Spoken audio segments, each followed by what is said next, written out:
Zendaya's knees nearly gave out beneath her as she stood on the corner of 35th and MacArthur in Oakland, staring at the dent in her car door.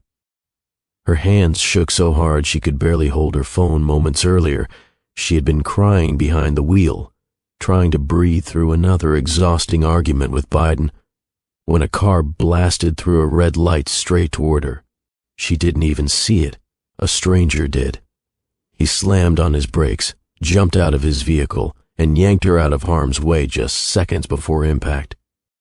Zendaya felt the world tilt as she stumbled onto the sidewalk, heart pounding in her ears, breath shallow, tears hot on her face.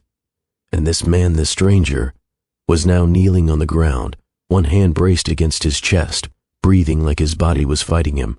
Their eyes locked.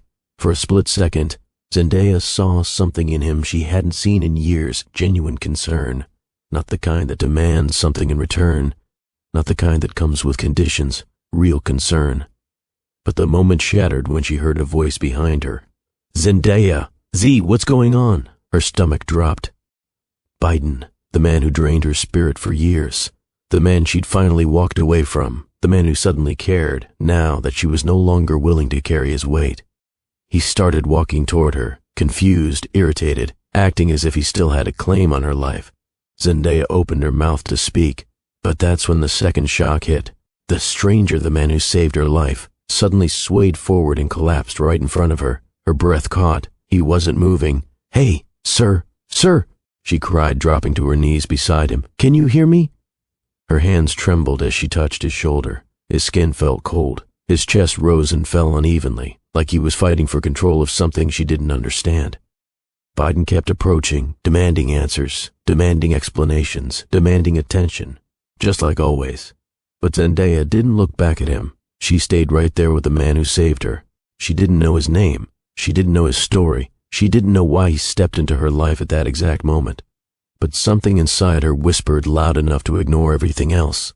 Don't leave him. She didn't know it yet, but the stranger lying at her feet was about to change everything she thought she knew about heartbreak, strength, healing, and love.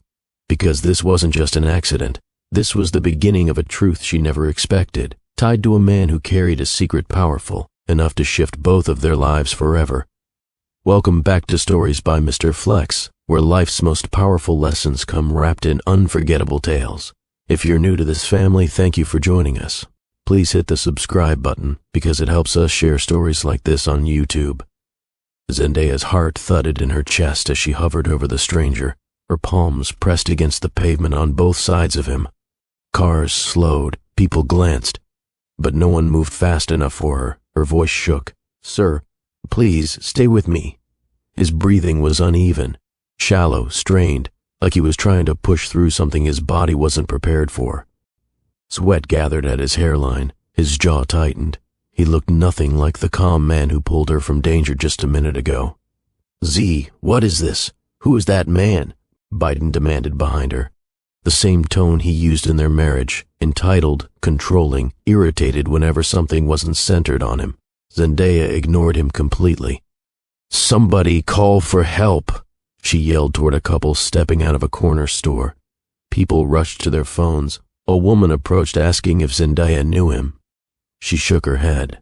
"No, he just saved my life," Zendaya whispered. Her words cracked, because they didn't feel like words. They felt like truth trembling out of her chest. She leaned closer and tried again. "Sir, can you hear me?" His eyelids fluttered. For a moment she caught a glimpse of blue beneath them, a soft, tired shade that somehow felt familiar despite the fact she'd never seen him before. He focused on her for half a second and whispered the faintest sound, barely a word. "You're okay?" Her breath caught. Even now, even lying on the ground, his concern was for her. But that brief moment vanished as his body went limp again. "Hey, no, stay with me," she cried. Biden groaned loudly. "Zendaya, why are you touching him like that? Who even is he? Why didn't you call me?" She snapped her head toward him, eyes burning with a warning she never had the courage to give during the marriage. "Not now," she said. Calm, firm, final. He froze, startled by the version of her he dismissed for years. Siren lights approached in the distance, growing closer. Zendaya's breathing steadied only slightly. She looked back at the stranger, the man whose name she didn't know, whose life might depend on moments. "Hold on," she whispered. "Help is coming. You're not alone." Her chest tightened as she said it, because those were words she'd needed someone to tell her for years. The ambulance pulled up. Paramedics hurried out with equipment, lifting the stranger carefully and checking his vitals.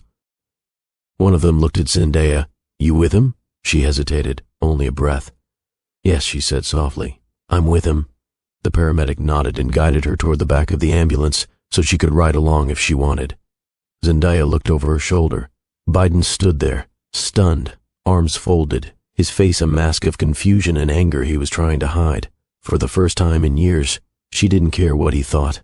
She stepped into the ambulance, the doors closed, and the moment they slammed shut, she knew something deep in her spirit had shifted, a quiet shift, the kind that marks the start of a story she didn't ask for, but maybe needed more than she realized. Because the man lying on that stretcher wasn't just a stranger. He was about to become the turning point in a life she had almost given up on. The inside of the ambulance smelled faintly of antiseptic, but Zendaya barely noticed. Her focus stayed on the stranger lying on the stretcher, his chest rising unevenly beneath the straps. The paramedics worked quickly, checking his pulse, hooking him up to a monitor, securing an oxygen mask, but Zendaya could see the tension on their faces. Something wasn't normal. "Ma'am, did he say anything before he collapsed?" one paramedic asked while adjusting the mask. Zendaya swallowed hard. He asked if I was okay." That small phrase sat heavy in her chest. With everything he was going through, his first thought was her safety. It made her eyes sting. The paramedic nodded as if that told him something, but he didn't explain. He simply continued working. The stranger shifted slightly, his brow tightening like he was fighting through discomfort. Zendaya reached out instinctively and placed her hand lightly on the edge of the stretcher, close to his arm but not touching it directly. "I'm right here," she whispered. His breathing eased by a fraction. The driver called out, "We're 2 minutes from Highland Hospital." Zendaya wiped her face with trembling fingers, realizing she hadn't stopped crying since the moment he pulled her out of traffic. Her emotions were tangled. Fear for him, anger toward Biden, confusion about why the stranger mattered so suddenly. The ambulance hit a slight bump, and his hand jerked. His eyes fluttered open again, only a little but enough for him to see her. "You're safe," he murmured under the mask, voice muffled but clear enough for her to hear. "Yes," she said softly, "thanks to you." His eyelids grew heavier, but he didn't look away from her until they closed fully. Zendaya exhaled shakily. The paramedic glanced at her again. He probably shouldn't have exerted himself. Whatever he's dealing with, he cut himself off, realizing he'd almost said too much. "Doctors will explain." Zendaya nodded, but the unease settled deep. Something told her this wasn't just a random collapse. Something else was going on in his life. Something he'd been carrying alone long before tonight. The ambulance slowed, turning into the hospital bay. Doors flew open. Nurses and staff surrounded them, guiding the stretcher out. Zendaya stepped down carefully, her legs unsteady but her focus unbroken. A nurse paused. "Ma'am, you can wait in the family area." Family. The word hit her unexpectedly, too fast, too soon. But she followed anyway, wiping her face with the back of her hand. She sat in the waiting area, cold air brushing against her arms, mind racing. She replayed the moment he collapsed, the way he tried to steady himself, the concern in his eyes when he looked at her, the way he didn't even hesitate to save her life. She knew one thing for certain: this wasn't ending tonight. She couldn't just walk away from someone who stepped into danger for her without a second thought. Her phone buzzed. A text from Biden. "We need to talk. You owe me that much." Zendaya stared at the screen, disbelief turning slowly into anger. Owe him? She put the phone face down and leaned back in the chair. For once, she wasn't going to let guilt guide her life. Across the hall, she saw nurses moving quickly, disappearing behind a set of double doors. Her heart tightened. She didn't even know the stranger's name. But as she sat there, emotionally exhausted, shaken, yet strangely grounded, she realized something important. Tonight wasn't just about danger. It wasn't just about a near accident. It wasn't just about running from a painful past. This night was the beginning of a connection she never expected, with a man who would eventually show her what it truly means to be valued, seen, and cared for. The story of Zendaya and the stranger didn't start with romance. It started with survival. It started with courage. It started with a single moment of protection from someone she didn't even know, and that moment was about to change everything. Zendaya had always thought she understood silence. Growing up in Oakland, silence wasn't just the absence of sound, it was a language. It was what happened in the house after her parents finished a long shift and needed a moment to breathe. It was the pause before her grandmother corrected her for talking back. It was the brief stillness before the choir director clapped his hands and demanded the sopranos lift their voices again. Silence had rhythm. But the silence sitting heavy in her chest that evening was different.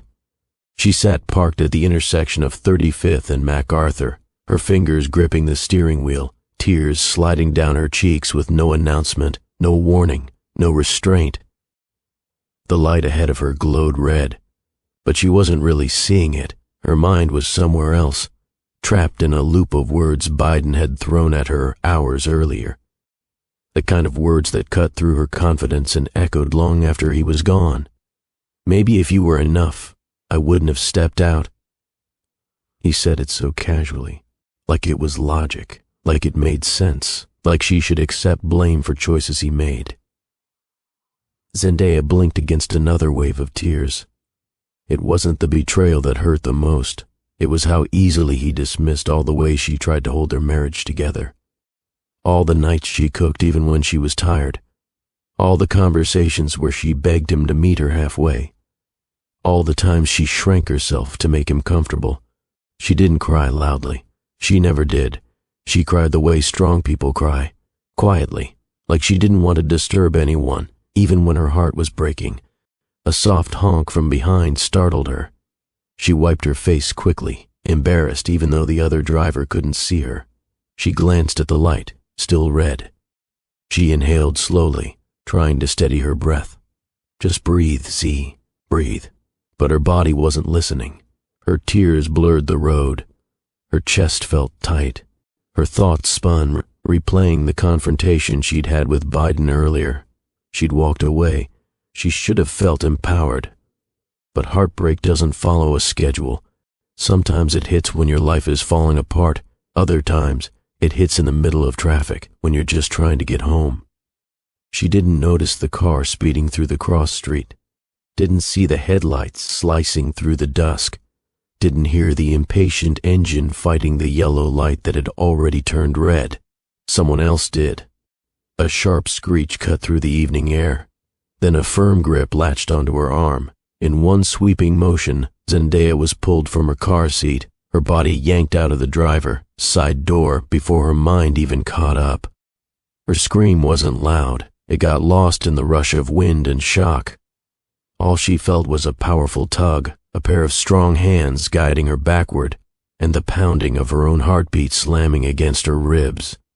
Her feet hit the pavement at the same moment the speeding car tore through the spot where she had just been. Her knees buckled. Gravity almost dragged her down, but the stranger held her steady, his breath rough, his grip firm yet gentle. The car vanished down the street, too fast for a license plate, too careless to care about the life it almost ended. Zendaya gasped for air, her hands flying to her chest. Her lungs felt too small. Her vision flashed with spots. The world lost focus, then slowly returned as her body fought to stay upright. "Are you hurt?" the voice beside her asked. She looked up.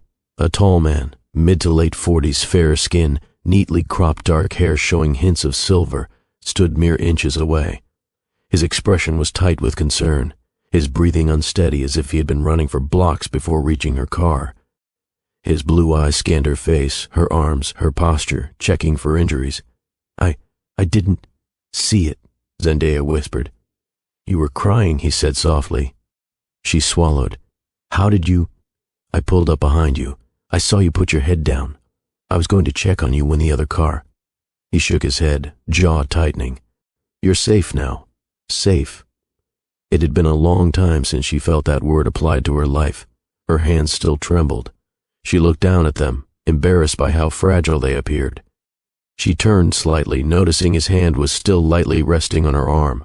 Not possessive, not inappropriate, supportive. He removed it carefully once he realized she noticed. "Thank you," she whispered. The words weren't enough, but they were all she had in the moment. He nodded, though he still seemed breathless. His chest rose and fell with uneven rhythm, like his body was fighting him. He pressed one hand against his ribs as though trying to steady himself. "Are you okay?" she asked, noticing the stiff way he inhaled. "I'm fine," he said too quickly. Just needed a second. You were my priority."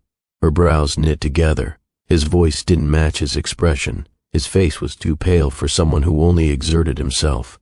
She opened her mouth to ask more, but the sound of footsteps approaching cut her off. "Zendaya?"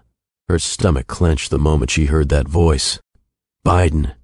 She didn't need to look to know the expression he wore, the mixture of curiosity and irritation he always carried whenever life wasn't centered on him.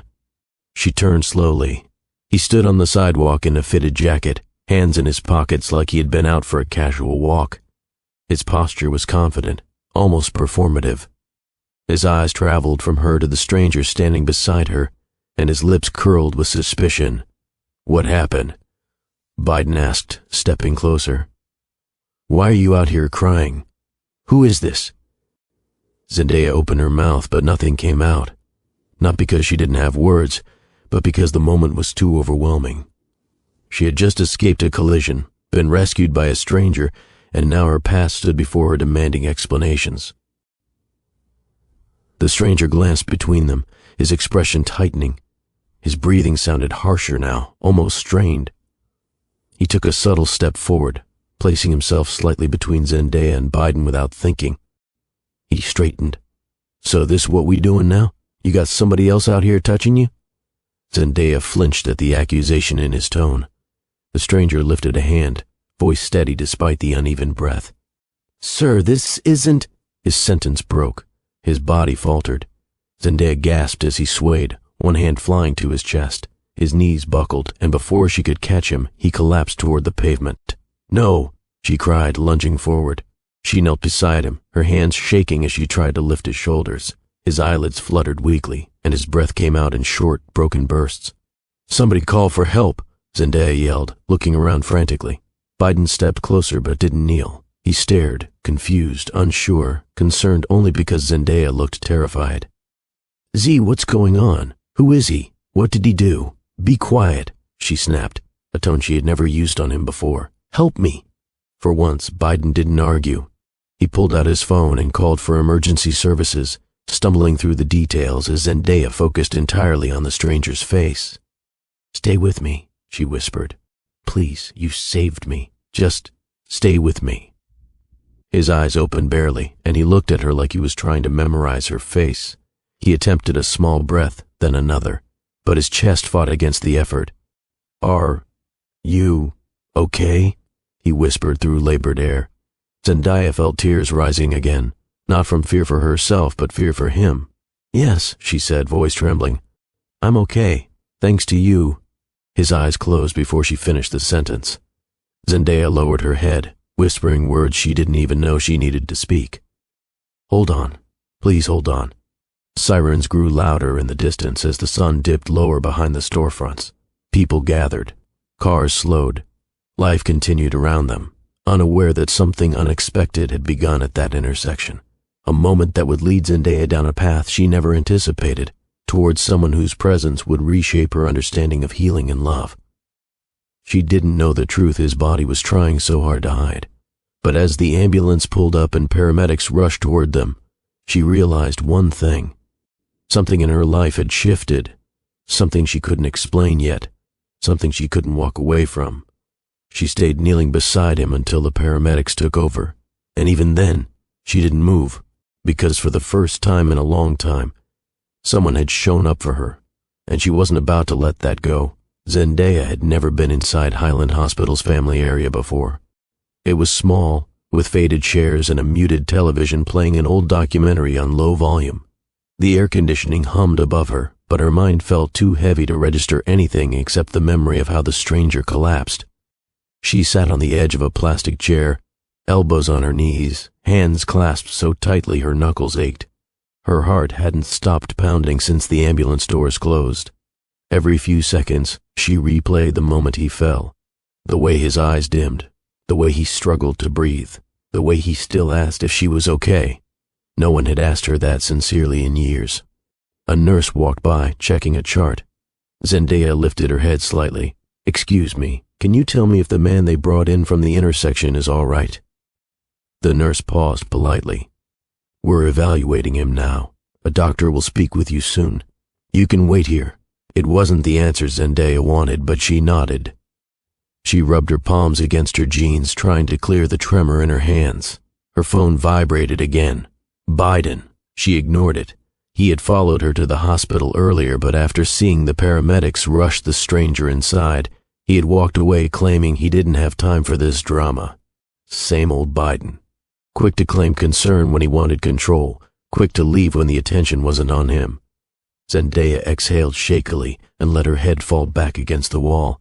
Her tears had dried, but the tight ache in her chest remained.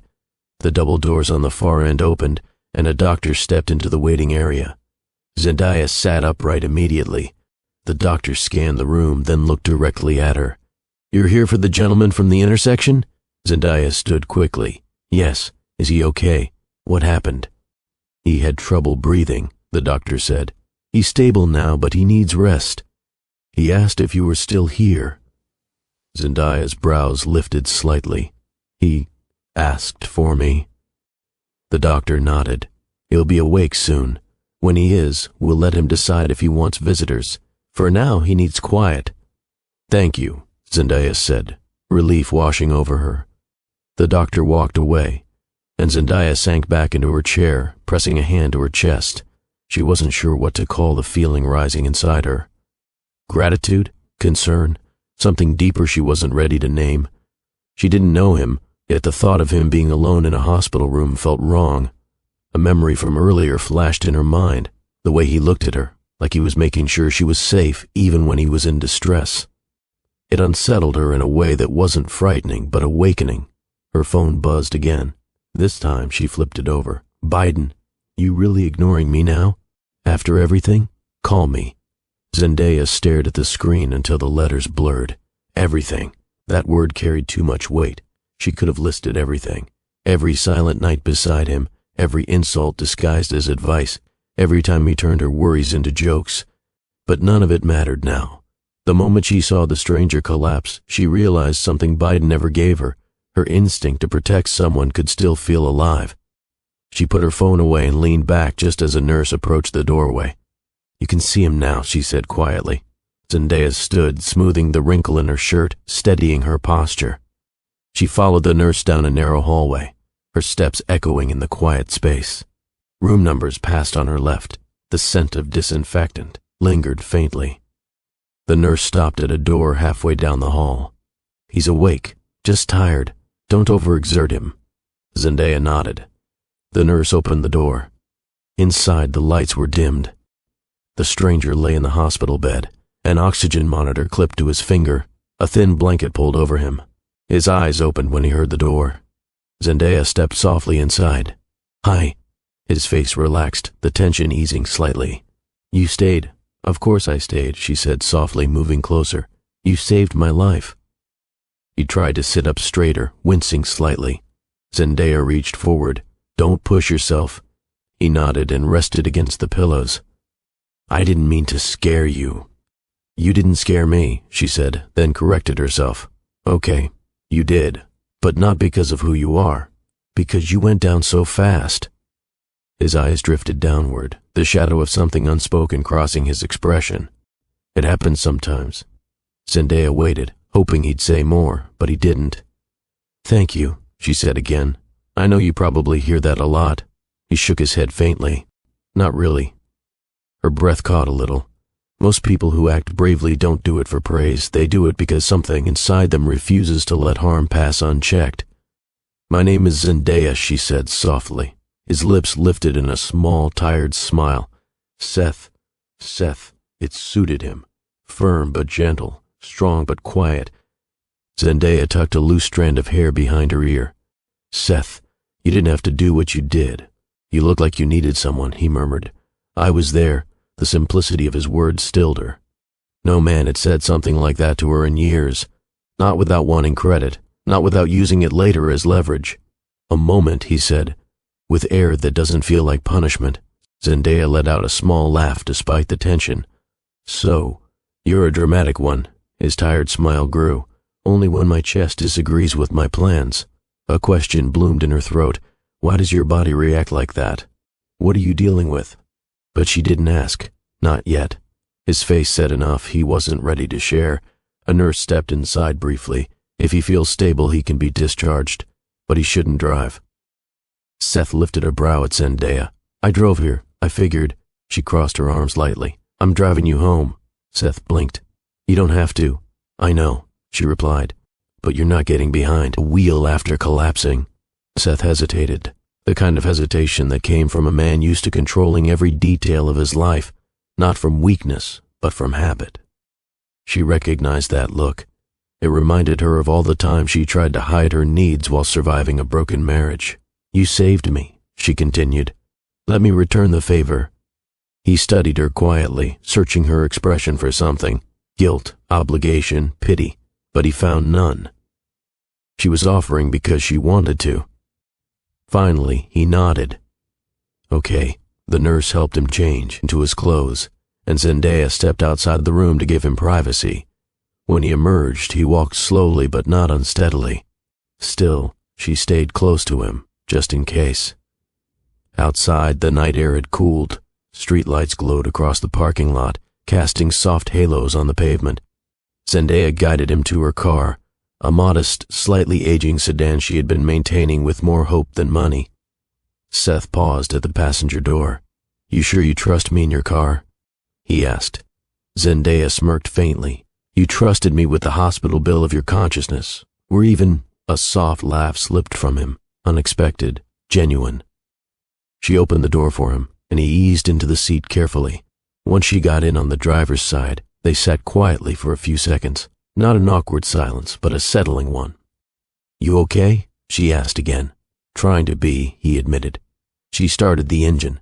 The dashboard lights illuminated both their faces, casting a soft glow on his features. Without thinking, she reached over and buckled his seatbelt for him. Seth's eyes widened slightly, surprised by the gesture. Her fingers grazed the fabric near his shoulder before she pulled back. "Sorry," she said. "Reflex." "No," he murmured. "It's nice." Zendaya inhaled slowly as she pulled out of the parking lot. The roads were calm, the type of calm Oakland occasionally offered late at night. The city felt different at this hour, quieter, almost reflective. "Where do you live?" she asked. He gave an address in an upscale neighborhood near Lake Merritt. It didn't surprise her. He carried himself like a man who had worked hard and earned stability, but not the kind who flaunted it. Halfway there, she caught him watching her. "You doing okay?" he asked gently. She kept her eyes on the road. "I've had better days. I gathered that," he said quietly. "You looked heavy earlier." She let out a slow breath. "It's been a long time since someone noticed." "I noticed," he said immediately, not as a boast, but as a fact. She swallowed. "Thank you." Seth shifted slightly in his seat, wincing again. "Sorry if I worried you." "You did," she said honestly, "but not in the way you think." He waited. "You didn't collapse because of me," she continued. "You collapsed because something is going on with you." His jaw tightened. "You don't need to tell me what it is," she added. "Just take care of yourself. Please." He exhaled, long and low. "I've been trying. Try harder," she said, surprising herself with the firmness in her tone.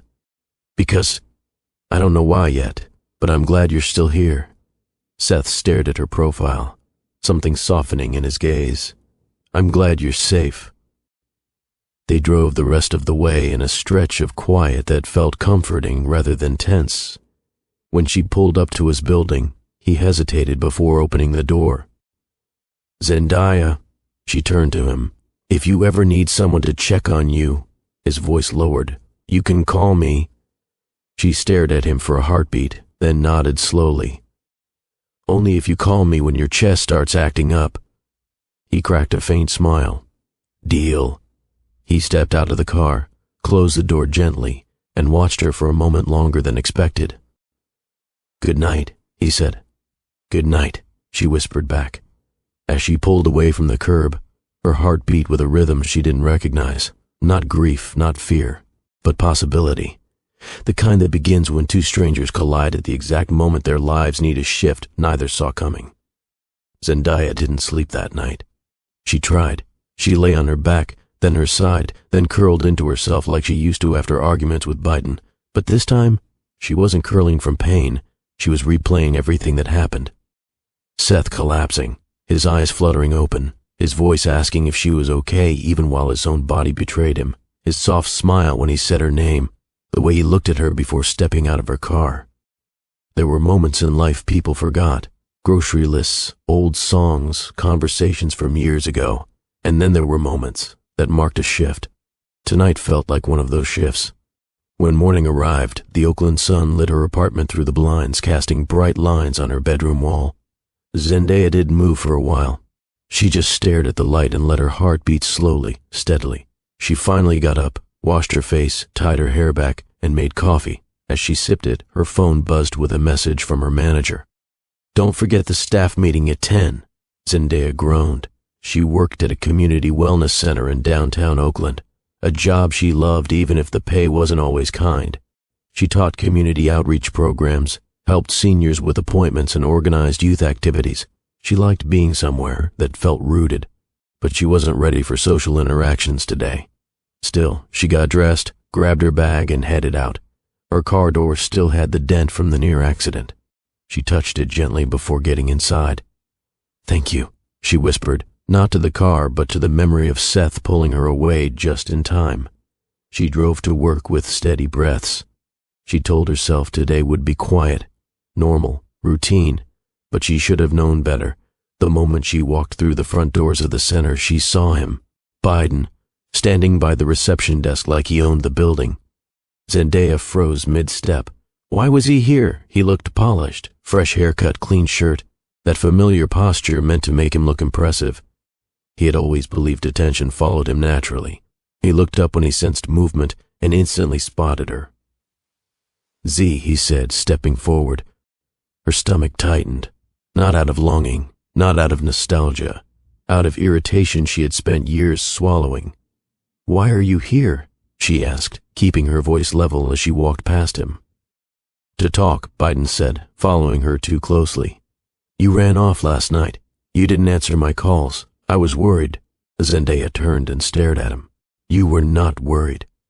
Her words cut through the air cleanly. "You were upset I didn't make you the center of whatever you thought was happening." He blinked, caught off guard. "Z, that's not fair. I just wanted to make sure you got home. You left the hospital," she reminded him. "You didn't even stay 5 minutes." "I didn't want to be in the way," he said, attempting softness. "Besides, that man, Zendaya cut in sharply, saved my life." The bitterness in Biden's expression shifted to jealousy. He masked it quickly, but Zendaya caught it. "Oh," Biden said, voice low. "So that's what this is? Some random dude stepped in and now you're all—" "Stop." Her voice didn't rise, but it was firm. "Don't talk about him like that." A few co-workers glanced over, sensing tension. Zendaya took a step back and lowered her voice. Biden's jaw flexed. "Z, please. I messed up, I know that. But you can't just erase us." "I didn't erase anything," she said. "You did." Her words landed like a weight he didn't expect. Before Biden could respond, someone walked through the entrance door. Calm steps, soft presence, a neat blue shirt. Zendaya turned. Seth. Her heart skipped. He looked healthier today, still pale but steady. The small bandage on his hand gave away the night in the hospital, but his posture was straight, controlled, as if he'd used the morning to gather every piece of discipline he had left. He noticed Zendaya first, then his eyes moved to Biden. Zendaya swallowed, glancing between them. "Seth, you shouldn't be up," she said, stepping toward him. "You were supposed to rest." He gave a faint smile. "I rested enough to worry about you." Biden's brow shot up. "Hold on. Who is this?" Zendaya stiffened. "Seth, this is—" "I'm Biden," her ex-husband interrupted, stepping forward with forced confidence. Her husband, ex-husband, Zendaya corrected sharply. Seth nodded politely, but his gaze stayed calm, not intimidated. I'm the man who happened to be behind her last night, Biden scoffed. So what, you think you're her hero now? I don't think that, Seth said quietly. I just did what anyone with a conscience would. Biden stepped closer. You don't know her. Seth met his gaze without flinching. I know she deserved better than facing danger alone. The room fell still for a moment. Zendaya felt her breath stop. Biden clenched his jaw, a mix of anger and insecurity tightening his shoulders. Man, you don't even know us. Stay out of our business. I didn't come here to argue, Seth said. I just wanted to check that she was all right. After everything. Zendaya blinked. He came all the way to her workplace to check on her. Something warm stirred in her chest. Thank you, she said softly. Seth nodded. I didn't want you carrying all that alone. The sentence hit her harder than she expected. Biden picked up on it immediately. This is ridiculous, Biden said angrily. You don't even know this woman. Zendaya stepped between them. Enough. Her voice held authority she didn't know she had. I'm fine, she told Seth gently. Really? Seth hesitated, eyes softening. Okay, I just wanted to make sure. Thank you, she repeated. He nodded and took a quiet step back. I'll leave you to your day. Zendaya didn't want him to go, but she knew he needed rest, and the tension between him and Biden wasn't good for anyone. Biden watched Seth leave with a glare. So that's it? You're letting some stranger come into your life like that? Zendaya turned slowly, her expression calm but cold. He helped me. You hurt me. That's the difference. Biden opened his mouth, but nothing came out. He stepped back like someone had finally said a truth he couldn't dodge. Zendaya walked past him. I have work to do. Don't show up here again. No. Her voice left no room for negotiation. She walked away, but even as she tried to focus on work, on greeting seniors, organizing files, helping a mother fill out a form for after-school programs, her mind kept drifting back to Seth.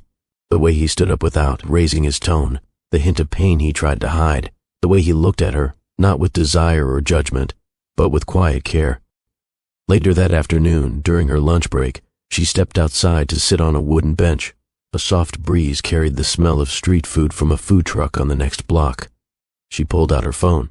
No message from Seth, but she hadn't asked for his number. A soft laugh escaped her lips. She didn't even know how to reach him. And yet he reached for her this morning. Her chest warmed. She looked across the street and noticed movement. Biden watching her from his car. She tensed. He lowered the window slightly. We need to talk. Go home, she said. He shook his head. Not until you hear me out. I've heard you out for years, she replied. It's time you listen for once. He stepped out of the car, frustration twisting his features. Z, why are you shutting me out like this? Because I'm done, she said. You think that man is better than me? Zendaya stood slowly. I think, she said carefully, that he showed me more respect in one night than you did in our marriage. Biden looked stunned. She walked away, back into the center, refusing to turn around. Inside, she felt something she hadn't in years. Strength. Not loud strength. Not aggressive strength. Quiet strength. The kind that grows when a woman remembers who she is. Later that evening, as she closed out her tasks and prepared to leave, her phone buzzed with a text from an unknown number. It's Seth. I hope you made it through your day. If you need anything, I'm here. Zendaya stared at the message, her heart fluttering. A stranger, but not really. Not anymore. For the first time in a long time. Her day felt lighter, and she didn't know it yet, but this small moment, this quiet message, would be the beginning of a journey that would change both of their lives. Forever. The following week tested Zendaya in ways she wasn't prepared for. She had hoped that after speaking her truth to Biden, he would take the hint and stay away. But something about seeing Seth step into her life triggered a stubbornness in him that she recognized all too well. On Monday morning, she walked into the wellness center with a folder tucked under her arm, ready to start her day. She greeted the front desk staff, clocked in, and made her way toward her. Small office, only to find Biden leaning against the wall beside her door, arms folded like he had every right to be there. Zendaya stopped mid-step. Biden, why are you here again? I came to talk, he said, pushing off the wall. You've been dodging me. I've been working, she corrected, and I told you not to show up here. He took a step closer, voice lowered. Z, I'm trying. Doesn't that count for something? It counts for you, she replied calmly, not for me. She brushed past him and went inside her office. Biden followed, but before he could continue, her supervisor passed by. He stepped back quickly, pretending he wasn't intruding. Zendaya sighed. She set her bag down and rubbed her temples. This was becoming too much. She didn't want a confrontation every day. She didn't want to be dragged back into a cycle she fought so hard to escape. By lunchtime, she finally got a moment to breathe. She sat at a table outside, eating leftovers from the container she'd packed. The sun felt good on her skin, warm and steady, grounding her. Her phone buzzed. Seth. A soft smile tugged at her lips before she even opened the message. Seth, just checking in. How's your day going? Zendaya typed slowly. Zendaya long, but I'm hanging in there. You? His reply came almost instantly. Seth, trying to pretend I'm allowed to be back at work. She laughed quietly and shook her head. Zendaya, you were supposed to be resting. Seth, I rested for 2 days. That's a record for me. She exhaled a small laugh. Even through text, his presence felt calmer, softer. He had a way of easing the tension in her chest without even trying. Zendaya, don't overdo it. Seth, if I promise to take it slow, will you let me take you to lunch sometime? Her heart skipped, not because of the invitation, but because he sounded nervous behind the confidence. She could feel the hesitation in the words, the carefulness. But before she could type a response, a shadow fell over her table. She looked up. Seriously? She muttered under her breath. Z, can we talk? He said, ignoring the look on her face. I'm on break, she said, and I need peace, not an argument. I'm not here to argue. You never think you're arguing, she replied, but you always end up making me feel drained. He swallowed, the first real sign of discomfort she'd seen in him since they split. Look, I know I messed up, but seeing you with that guy... Zendaya raised a hand and cut him off. Stop.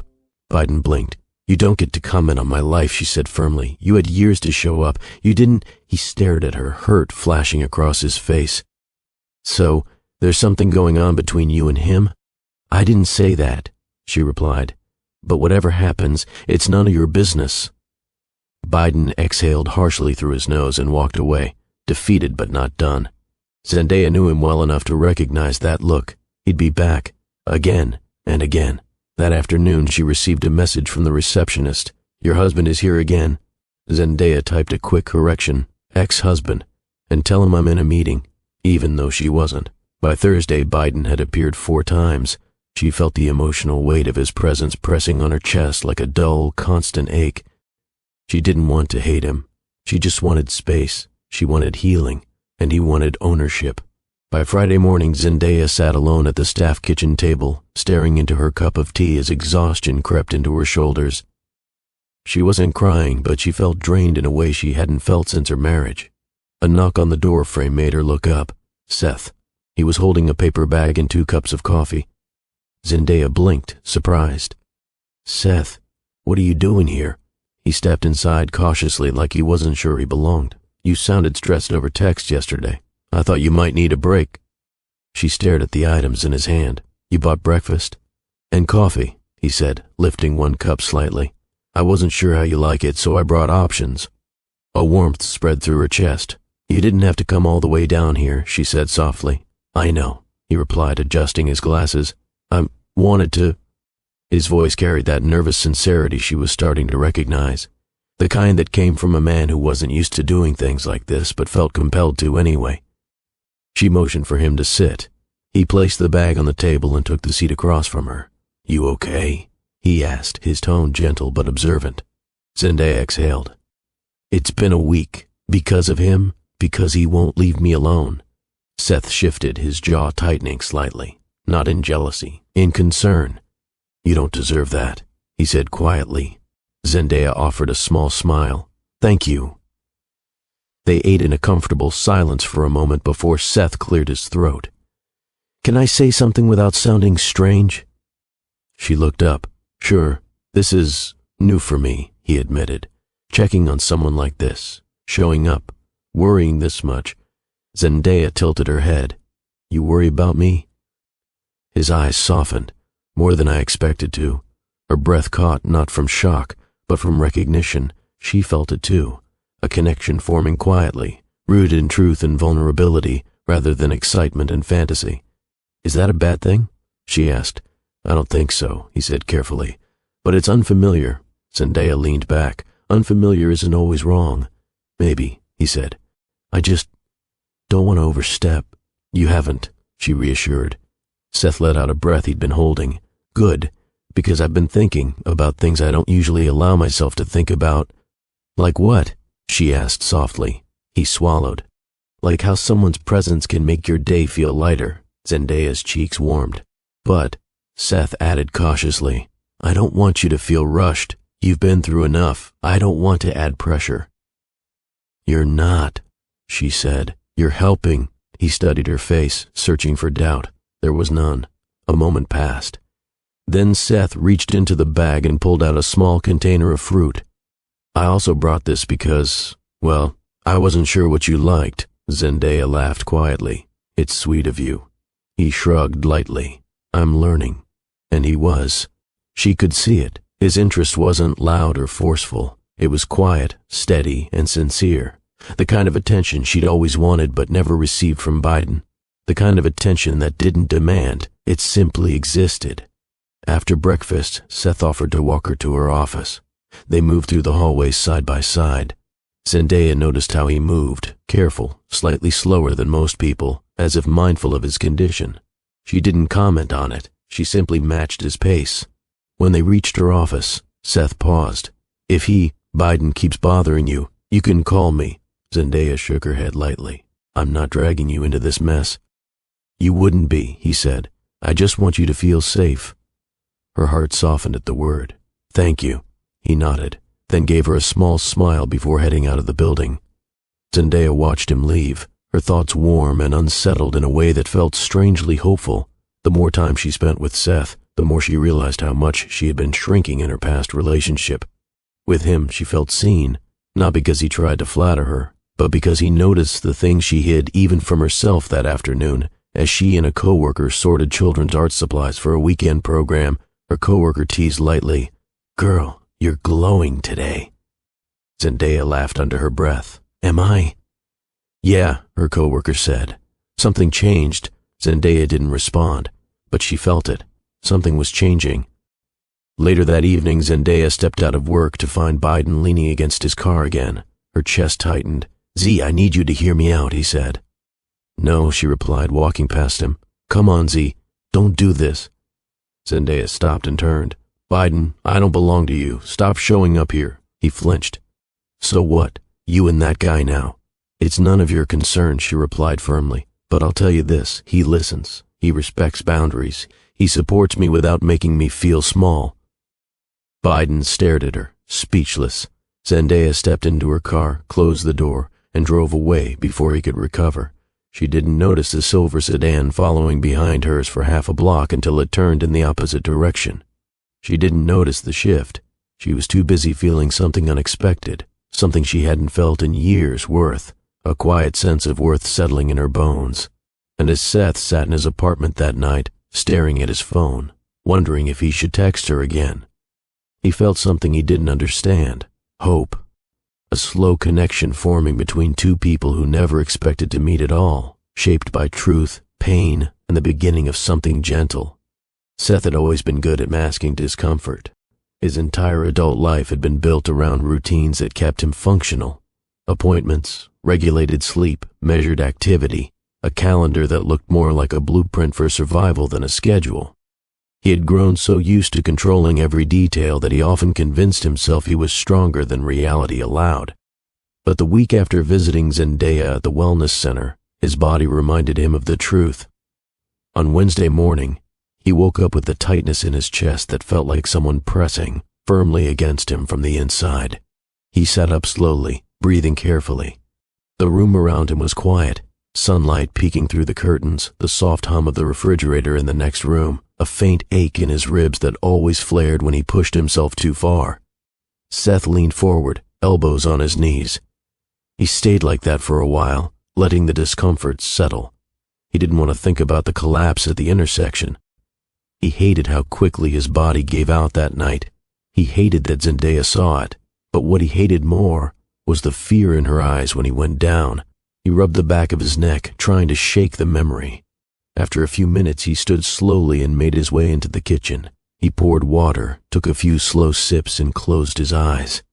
"You can't fall apart," he whispered to himself. "Not now." His phone buzzed on the counter. A message from Zendaya. "Zendaya, good morning. Hope you're taking it easy today." A soft smile touched his lips. She didn't have to reach out. She didn't have to think about him at all. But she did. He typed carefully. "Seth, trying my best. How's your morning so far?" Zendaya. Calm, for once. I needed that. Seth stared at the screen longer than he meant to. He wanted to say more, but he didn't want to overwhelm her, so he placed the phone down and leaned against the counter, letting himself breathe. But the ache didn't fade. Eventually, he grabbed his jacket and stepped outside to get fresh air. He walked slowly around Lake Merritt, keeping his pace steady. The sun reflected off the water, and joggers passed by him effortlessly. Seth admired the environment. Oakland's energy was different from what he grew up around in Santa Barbara. This city breathed differently. It pulsed with personality.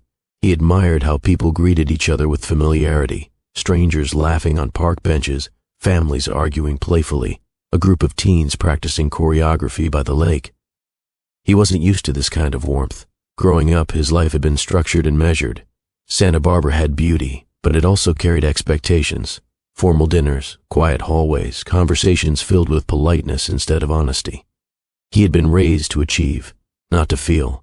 His mother used to say, "Control keeps you safe." His father used to say, "Vulnerability makes you weak," to avoid dependence, to avoid anything that required him to be seen.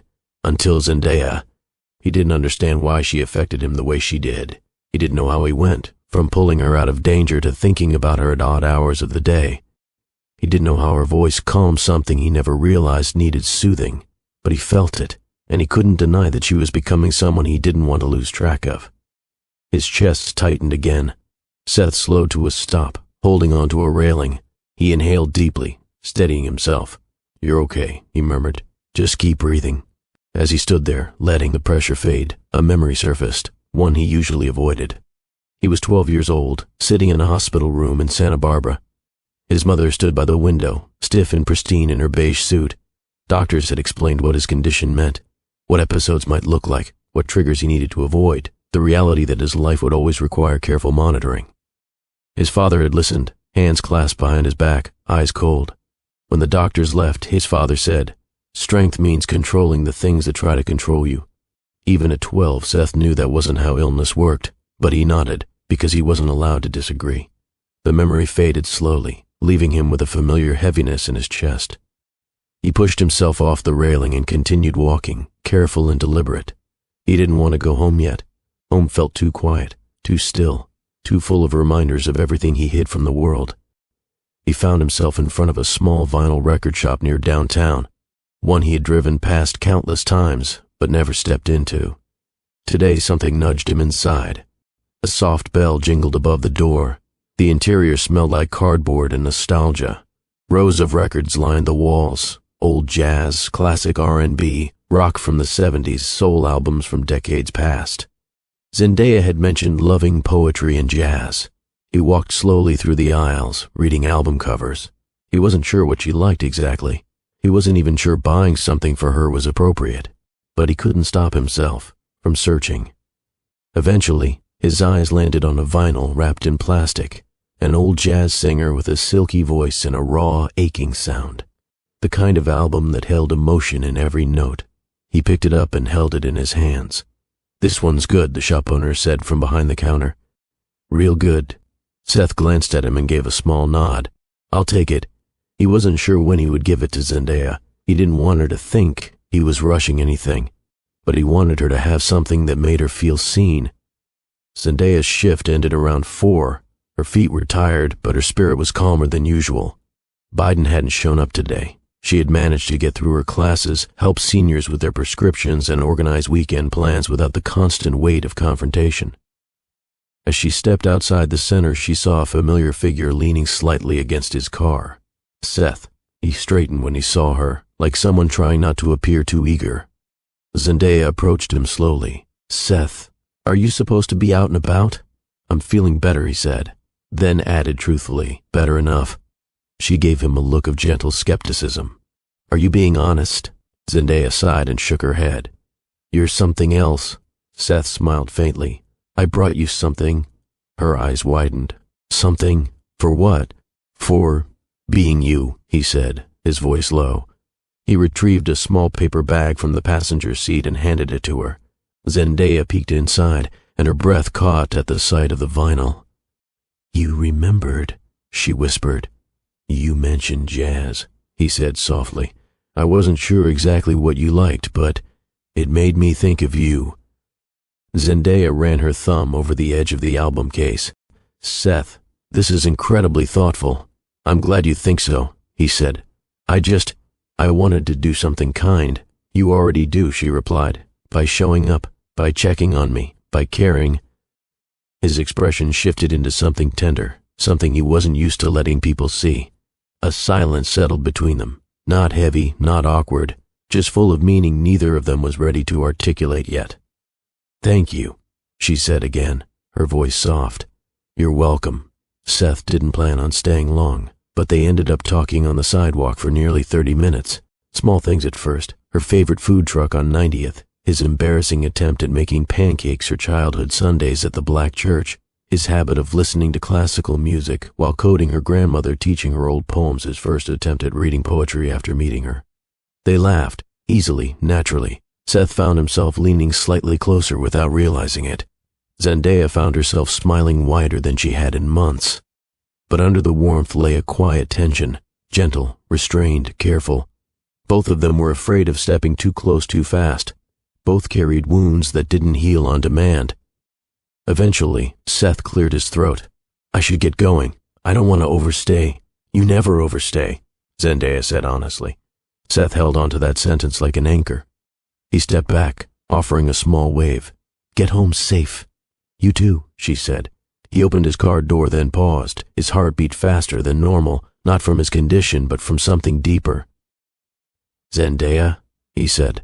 She looked up. "I'm glad I met you." Her breath softened. "I'm glad I met you too." He got in the car and drove off. Zendaya watched until his car disappeared, holding the vinyl close to her chest like a gentle promise. Before entering her apartment that night, Zendaya stood in the walkway, letting the cool air brush her skin. She pulled out her phone and took a moment to breathe. If you're still with this story, take a second to like this video and drop a comment. Your support helps us bring more powerful stories to you. And make sure you subscribe to Stories by Mr. Flex so you never miss a moment. That night, Zendaya placed the jazz vinyl beside her record player but didn't open it yet. She wanted to save that moment. For the first time in a long time, she felt seen. For the first time in a long time, she felt something new blooming. Slow, steady, frighteningly real.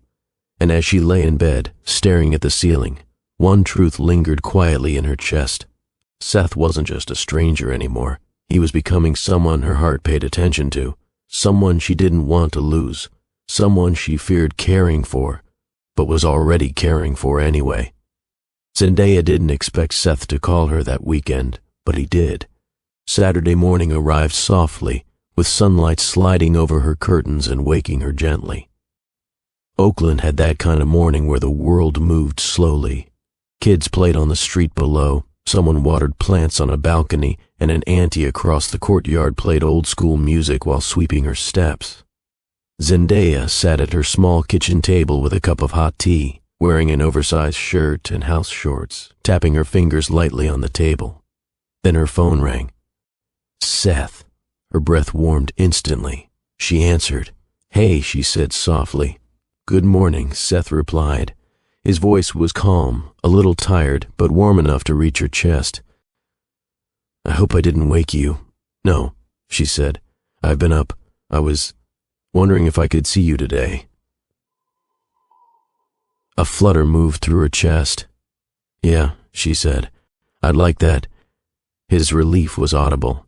"There's a small cafe near Lake Merritt. It's quiet. We could talk." "Send me the address," she said. "I'll meet you there." Zendaya arrived 10 minutes early. The cafe was small, tucked between an art shop and a barber shop, with local paintings on the walls. and jazz humming softly from speakers. Seth sat near the window, hands wrapped around a cup of tea.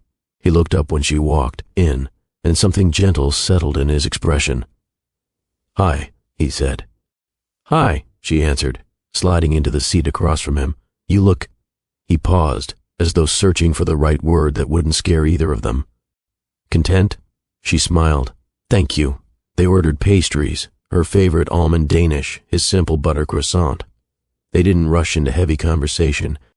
They talked lightly at first.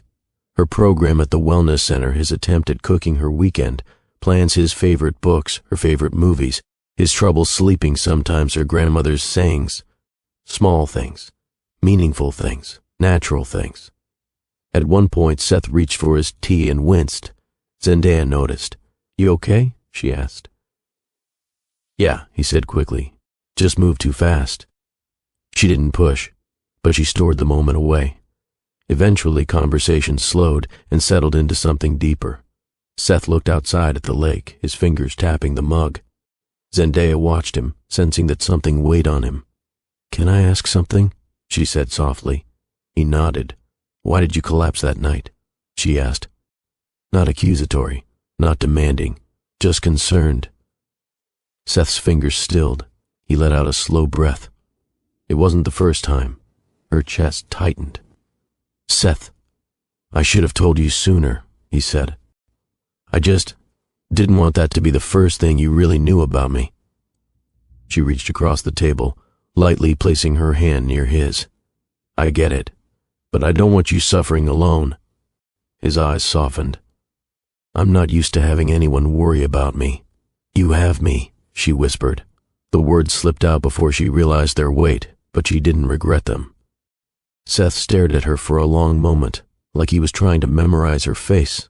"That means more than you know." Her heart fluttered. He continued, voice low. "There's something ideal with, something medical. It's manageable but unpredictable. It's why I'm careful with how I move, how I breathe, how I work." She swallowed. "You don't have to tell me everything now." "I want to," he said, "but it scares me." She nodded gently. "Then tell me when you can." "Not before." Seth looked relieved. "Thank you." Zendaya smiled softly. "We all have something. You're not alone in that." He looked at her the way a man looks when something inside him shifts, like she'd touched a part of him he kept guarded. They finished their pastries and Seth suggested a short walk by the lake. Zendaya agreed. The sun glowed warmly on the water as they moved side by side, not rushed, not awkward, like two people learning each other's pace. As they walked, Zendaya told him stories about her childhood, her grandmother's strict lessons, the block parties, the hair salon debates, her father cheering for the Warriors like his life depended on it. Seth listened with genuine interest, asking questions, smiling at the details, soaking in the world she came from. Oakland was unfamiliar to him, but through Zendaya, it felt vibrant and real. "Your community, it sounds like a place full of life," Seth said. "It is," she replied. "Loud, messy, beautiful life. I didn't grow up around anything like that," he admitted. "I know," she said with a soft laugh. "You walk like someone who grew up in a quiet hallway with expensive floors." Seth laughed, not the forced kind, but the kind that loosened his posture. "You're not wrong," he said. They reached a bench and sat down. Seth leaned back, breathing slowly. Zendaya watched him, noting the slight tremor in his fingers, the kind she'd begun to recognize as a sign he was overexerting. "You sure you should be out here this long?" she asked.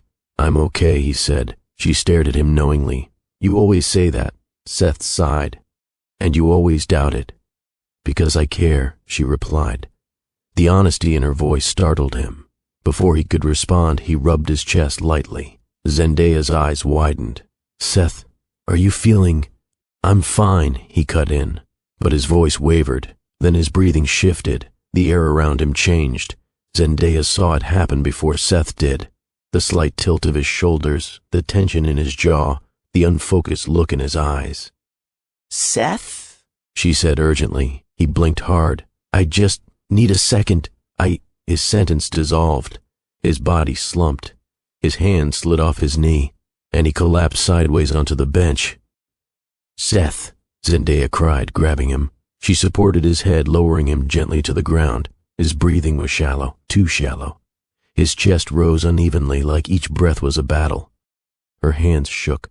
"No, no, no, stay with me. Seth, can you hear me?" He didn't respond.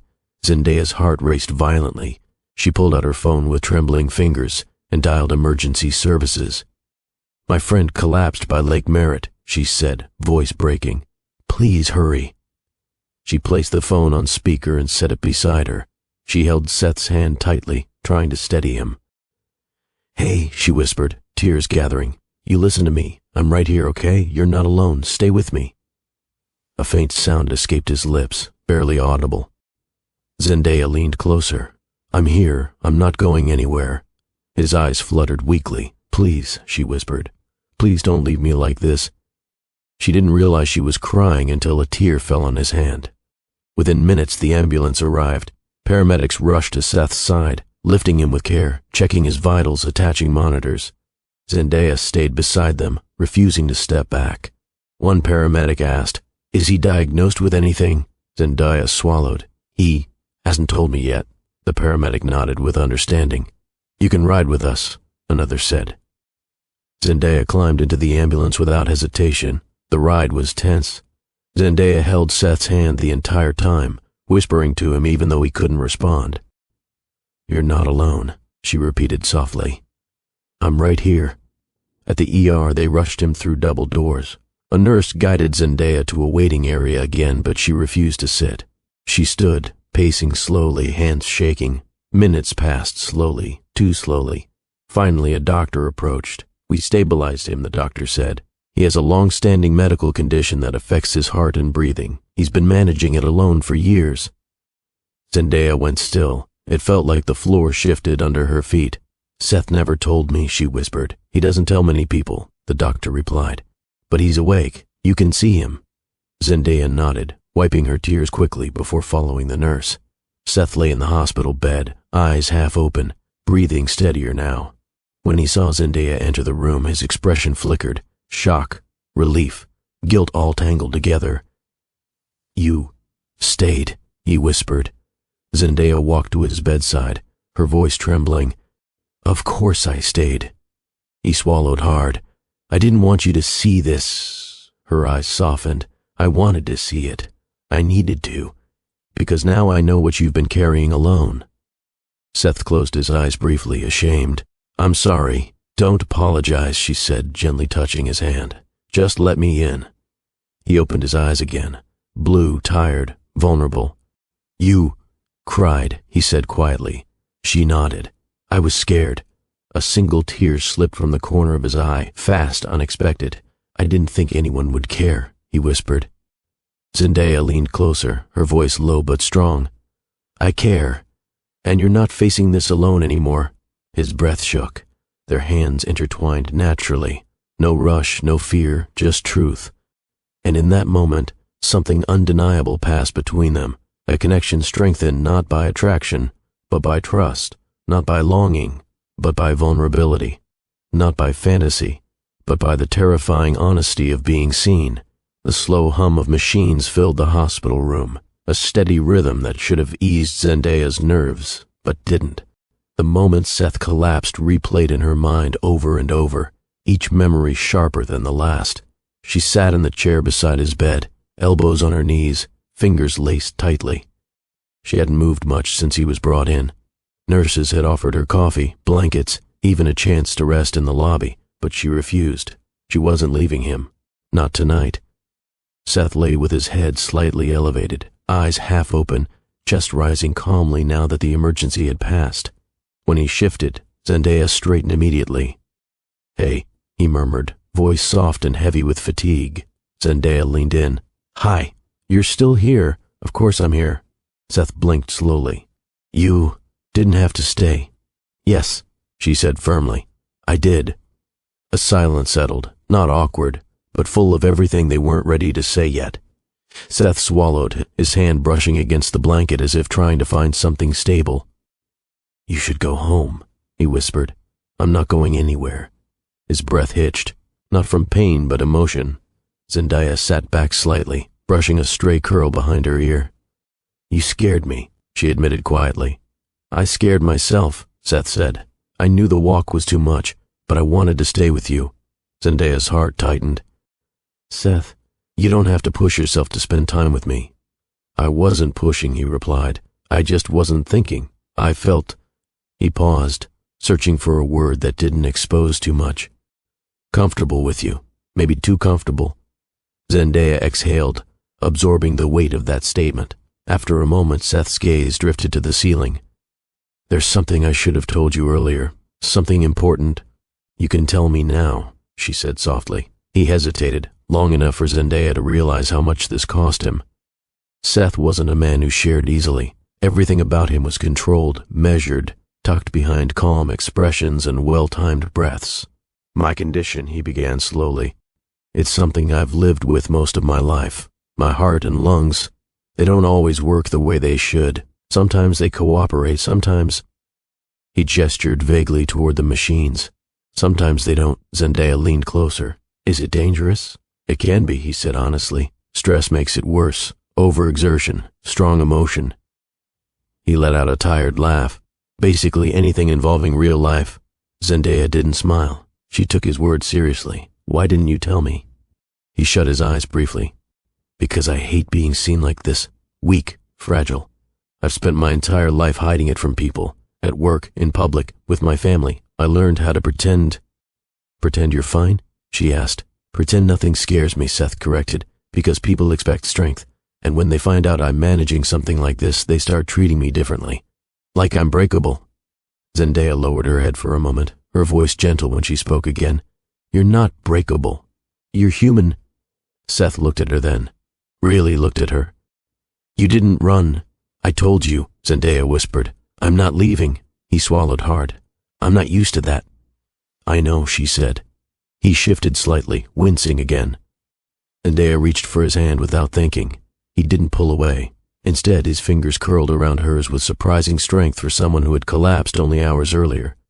I want to understand everything, she said. Not because I'm nosy, because I care.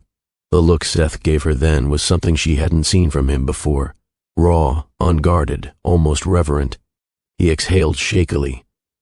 My parents sent me to specialists my entire childhood, he said.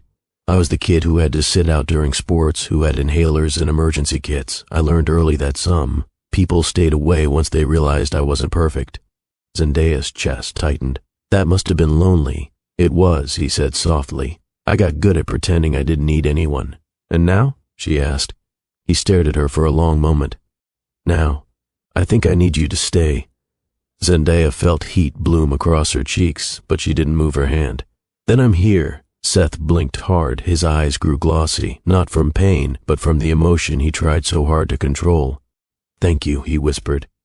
Zendaya adjusted the blanket near his arm, making sure he was comfortable. He watched her with quiet intensity, something tender simmering beneath the surface. She stood. Let me talk to the nurse about getting you more pillows. Seth nodded, still holding her hand. After a second, he released it reluctantly. Zendaya stepped into the hallway, took a deep breath, and found the nearest nurse. She explained Seth's discomfort, and the nurse agreed to bring additional pillows. As Zendaya turned back toward the room, her phone buzzed. Biden, again. She ignored it. A second buzz, then a third. Zendaya closed her eyes in frustration before answering. What? She said flatly. I heard you're at the hospital. Biden snapped. And you're there with that guy again? Zendaya clenched her jaw. I'm not discussing this with you. So you're choosing him now? Biden demanded. You won't even pick up for me, but you'll sit with some stranger like he's your...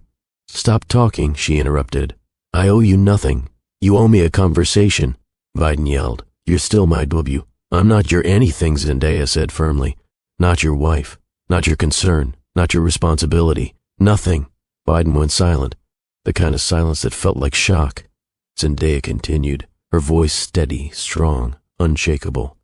You don't get to access me just because you're used to it. I am done. Stop calling me. Stop showing up. Stop demanding what you never gave. His voice cracked with anger. He's replacing me. No, she replied sharply. You replaced yourself when you chose disrespect over love. Zendaya hung up before he could respond. She stood in the quiet hallway for a moment, letting the weight of everything settle. She wasn't shaking. She wasn't crying. She wasn't shrinking. She was standing tall. A nurse approached her with extra pillows and blankets. Zendaya thanked her and returned to the room. When she stepped back inside, Seth opened his eyes and offered a small smile. "Everything okay?" Zendaya nodded and set the pillows beside him. "I handled it." Seth studied her expression, seeing the strength beneath the calm exterior. "You look different." "Different how?" she asked. "Stronger," he said. "Like you remembered something important." Zendaya smiled faintly. "Maybe I did." She arranged the pillows around him, guiding his body gently so he could sit comfortably. As she worked, Seth watched her with thoughtful eyes. "You didn't have to stay the whole night," he murmured. "I wanted to." "For me?" "For you," she confirmed. Seth's throat tightened. "Zendaya, no one's ever done that." She looked at him, her voice soft, sincere. "Get used to it." He let out a quiet laugh, barely there but real.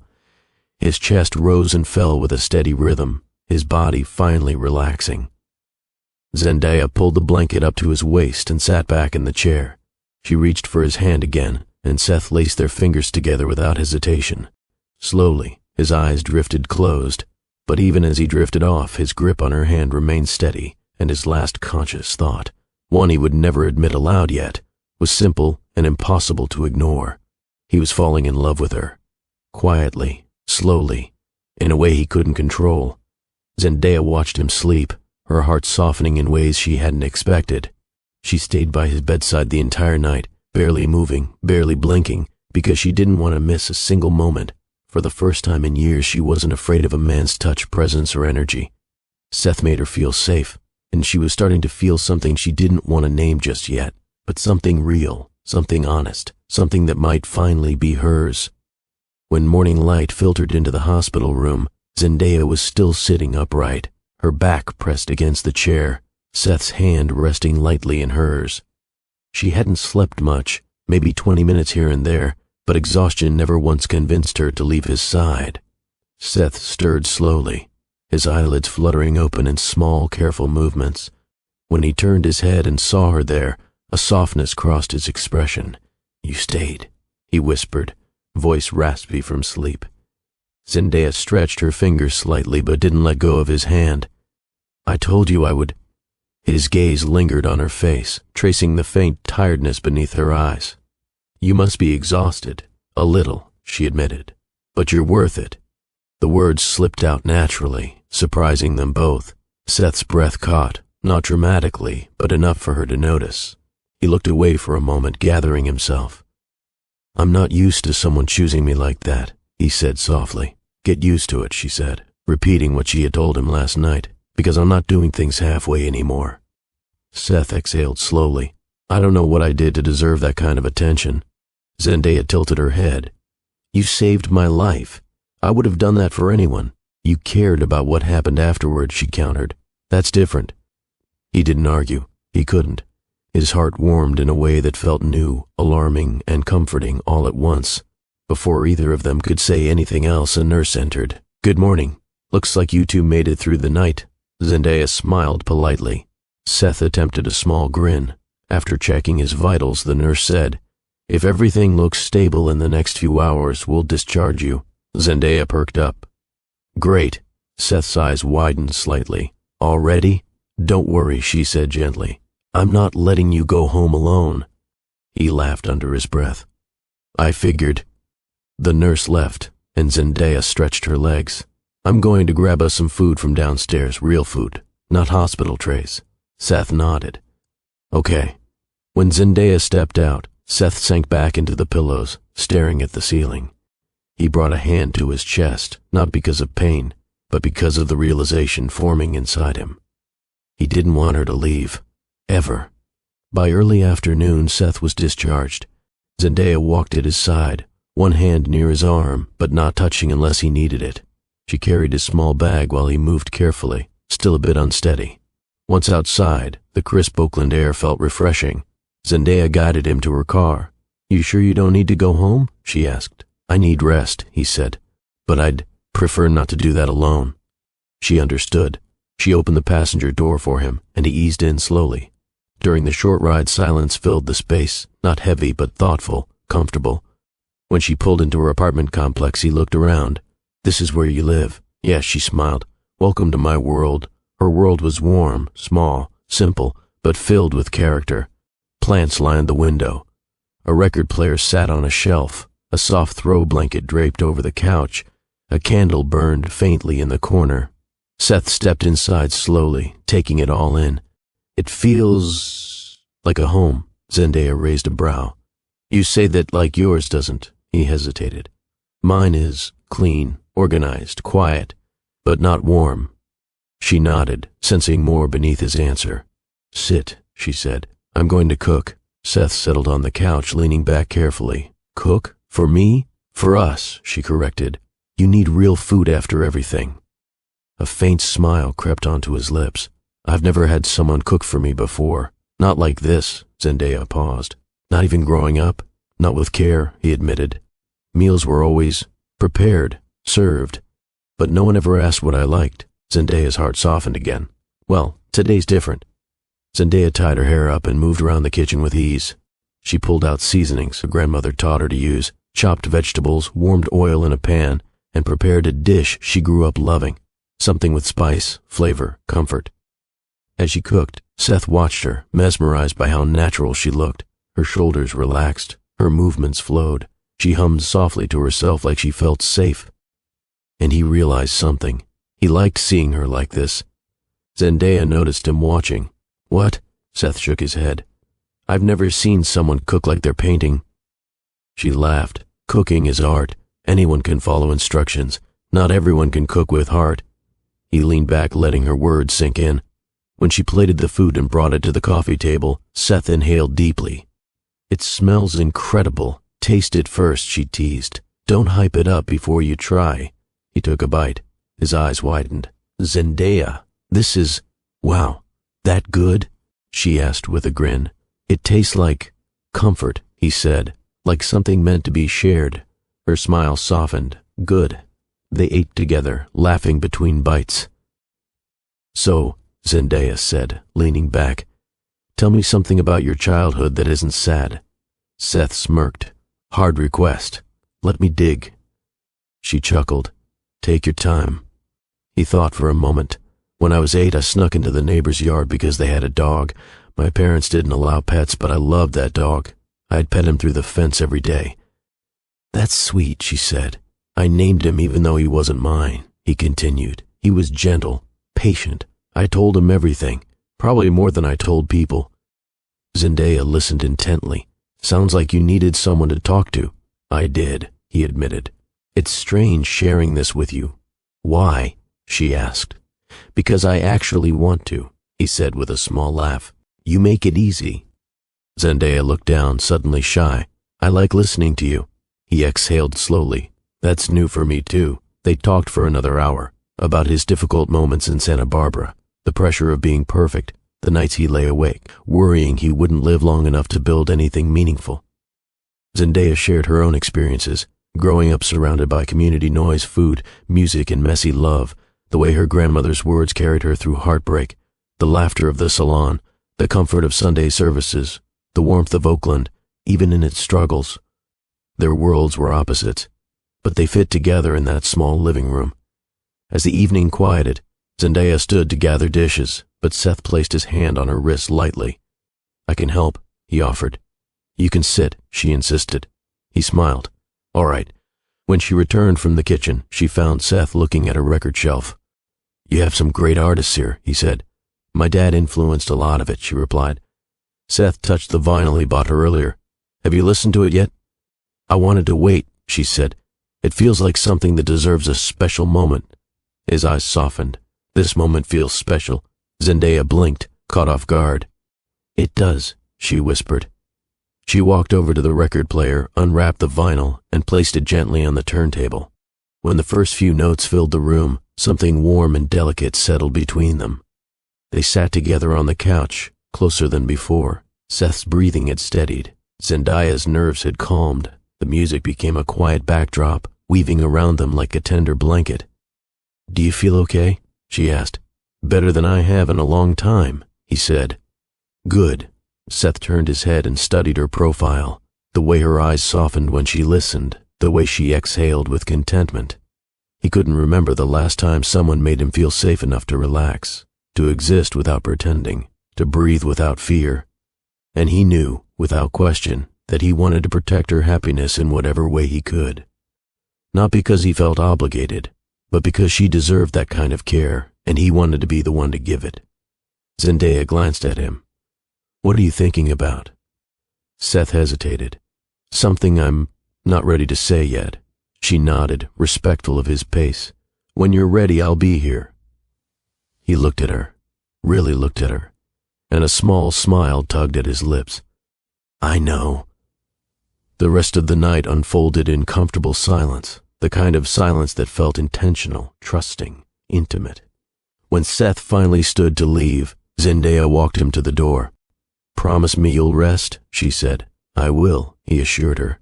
She reached up, slowly, and adjusted the collar of his jacket. The gesture was simple, but it sent a warmth through his chest that lingered long after she stepped back. Good night, Seth, she whispered. Good night, Zendaya. As he walked toward his car, his steps careful but steady, he glanced back once. She was still standing at the door watching him. And for the first time in his life, Seth realized that healing didn't always come from medicine or rest. Sometimes, healing came from a quiet moment with the right person at the right time. Zendaya woke up the next morning with a sense of peace she hadn't felt in years. The quiet moments with Seth still lingered in her mind. The slow music, the gentle conversation, the small smiles that said more than words could. She made breakfast with ease, humming softly as she moved around her kitchen. But by the time she stepped outside to head to work, peace disappeared instantly. Biden stood near her car. He wasn't yelling, he wasn't pacing, he wasn't pretending to be charming today. Instead, he leaned against the hood with his arms folded, eyes cold, face carved with resentment. Zendaya let out a long breath, forcing herself to remain calm. What are you doing here? We need to talk, he said flatly. We already did. Not enough. Zendaya tightened her grip on her bag. Move, I'm going to work. Biden stepped in front of her. I know you were with him. Zendaya didn't flinch. So what if I was? You stayed overnight at the hospital, he spat. You left me on read. You didn't answer any calls. She kept her voice even. Because I owe you nothing. Biden's jaw flexed. You think he cares about you? You think he knows you better than I do? He's using you, Z. Zendaya shook her head. He didn't use me. He listened. He respected me. He protected me. Things you never did. He scoffed, offended. I protected you. When? She demanded, voice steady. When you dismissed my pain, when you cheated, when you blamed me for your choices, when you tried to control me. Biden's expression twisted. I made mistakes, but I never. You did, Zendaya interrupted, and I let you hurt me longer than I should have. But not anymore. For a moment, Biden's face softened, fear flickering behind his eyes, but then that fear hardened into bitterness. So that's it? You're replacing me with some sick guy who can barely breathe without help? Zendaya froze. The disrespect in Biden's words hit like ice. Before she could react, someone behind her spoke, voice calm but firm. Don't talk about me like that. Zendaya turned sharply. He approached slowly, still recovering, still careful with each step, but he stood tall, with a quiet strength that commanded the space. Biden's eyes narrowed. You think you can just walk into her life? I didn't walk into her life, Seth said evenly. I helped her when she needed. Something you should have done. Biden stepped forward. You don't know anything about us. Seth didn't raise his voice. He didn't posture. He simply said, I know enough. Zendaya swallowed hard. Seth, you shouldn't be out here. I'm fine, he said, eyes never leaving Biden. No, you're not, Biden snapped. You're weak. She'll be stuck taking care of you for the rest of your life. Biden, Zendaya warned. But Seth remained calm. If caring for someone makes her feel valued, then maybe that's not a burden. Maybe it's something she chooses. Biden scoffed. You think you can step up? You couldn't even stay conscious long enough to... Zendaya stepped between them. Stop talking about him like that. He's not good for you, Biden shouted. And you were? Zendaya shot back. The street grew quiet. A couple of neighbors paused nearby, sensing tension. Zendaya inhaled slowly, letting the anger settle, not explode. She looked Biden in the eye. I stayed with you because I believed in us. I stayed because my parents raised me to fight for love. But fighting alone is not love. It's suffering. Biden's mouth pressed into a tight line. Zendaya continued, voice steady, confident, unshakable. I'm done choosing heartbreak. I'm done choosing fear. And I'm done choosing you. Biden's breath hitched, not in hurt, but in disbelief. You're serious? He whispered. Yes, she said simply. Go home, and don't ever come here again. Biden stared at her for a long, heavy moment. His pride, his bitterness, his sense of ownership, everything wrestled behind his eyes. Finally he spoke, voice low. You think this is over? Zendaya's shoulders squared. For me it is. He shook his head slowly, backing away. You'll regret this, no, she said. I already regret staying with you as long as I did. Biden didn't respond. He stormed toward his car, slammed the door, and sped off. But the look on his face as he drove away. Zendaya felt the tension leave her body only after Biden turned the corner. Her chest rose and fell slowly as she tried to steady her breathing. Seth moved toward her. Are you okay? She turned to him with a small, tired smile. I'm fine. You don't have to pretend, he said softly. Zendaya exhaled. I'm not pretending. I'm relieved. I've never said those things out loud before. That took courage, Seth said. A lot of it. Zendaya looked at him, noticing how pale he still was. You really shouldn't be walking around. I had to make sure you were all right, he said simply. Her heart softened. That means more than you know. He gave her a faint smile, but it didn't reach his eyes, not fully. Something in his chest tightened, not from illness, but from the flood of emotion he wasn't used to feeling. Zendaya saw it. Come on, let's sit for a minute. She led him to a bench near her building. Seth sat slowly, breathing carefully. Zendaya sat beside him, their shoulders close but not touching. You didn't have to defend me, she said. Yes, Seth replied quietly. I did. She looked down at her hands. I've never had someone stand up for me like that. Seth hesitated. What he said earlier, about me, you know it's not true, right? Yes, she said without pause. I know. I don't want you thinking you'd be responsible for my whole life, he added. I don't want to be a burden. Zendaya turned to him.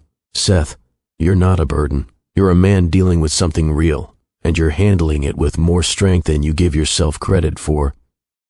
His throat tightened. You really think that? I know that, she said. Seth's eyes softened, the vulnerability in them deep and unguarded. Zendaya, I don't know what's happening to me. I don't fall for people. Not easily, not quietly, not at all. She swallowed, breath catching slightly. Seth, he shook his head gently. I'm not saying this to make things complicated. I just wanted you to know. The air shifted between them, gentle, charged, undeniably tender. Zendaya rested her hand lightly on his. Whatever this is, it's okay. We can take it slow.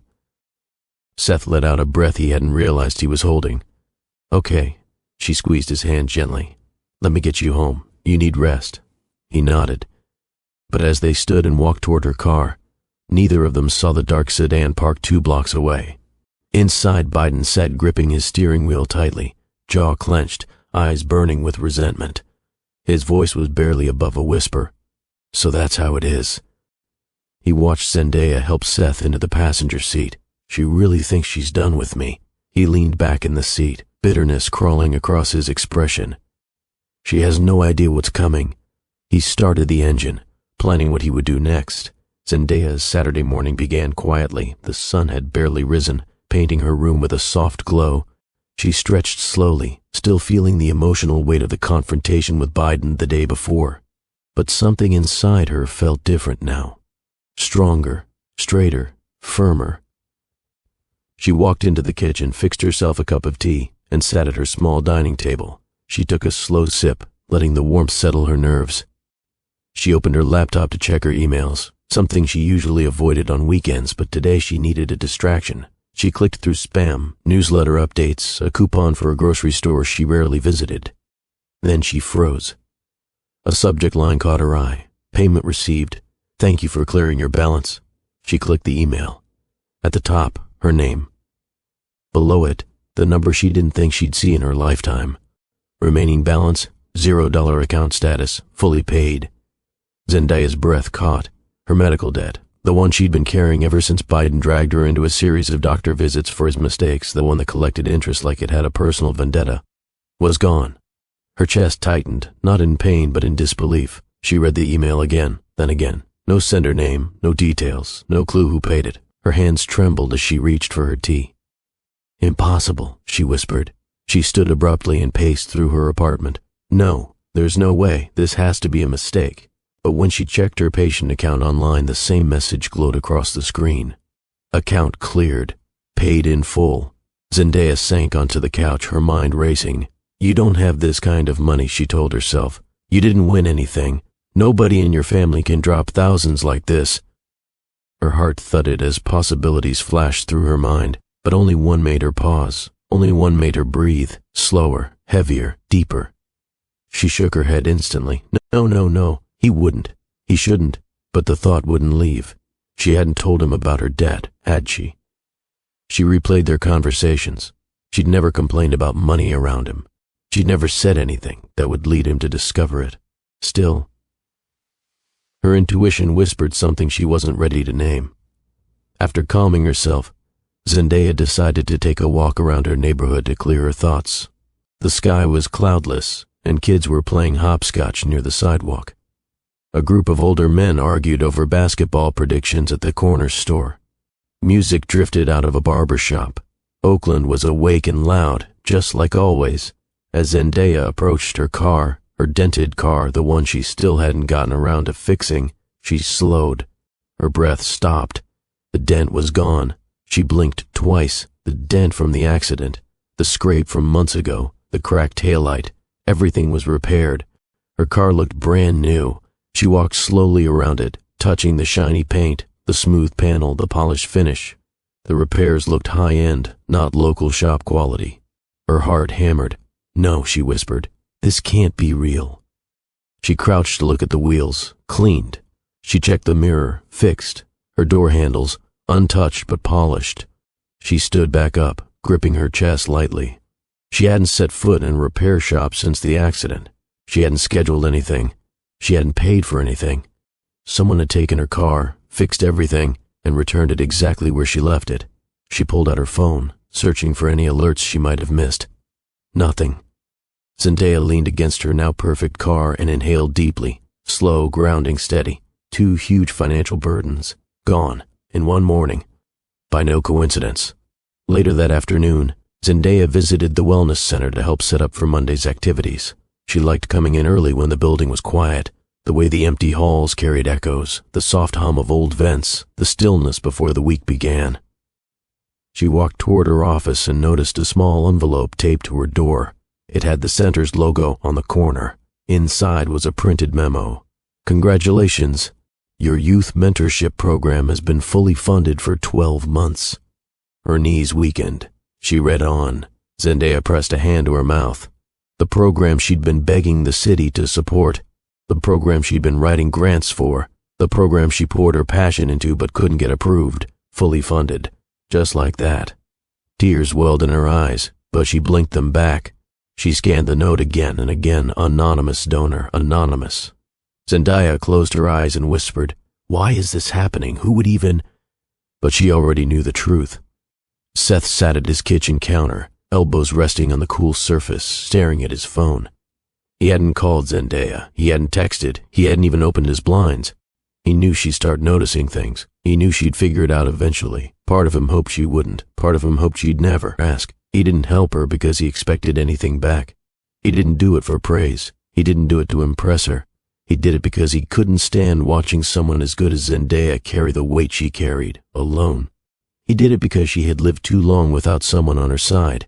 He did it because she deserved kindness, and because she had become someone he cared about in ways that scared him more than his condition ever had. But he also knew, helping her like this, quietly, secretly, crossed an emotional line. And Seth hated crossing lines without permission. His chest tightened slightly, not from illness, but from the fear that she'd see this as overstepping. He whispered into the quiet room, "Please don't hate me for this." Zendaya returned home late afternoon, still processing the impossible events of the day. She sat on her couch, staring at the blank TV screen. Her mind felt like a river rushing too fast to catch any single thought. Car repairs, handled. Youth program, funded.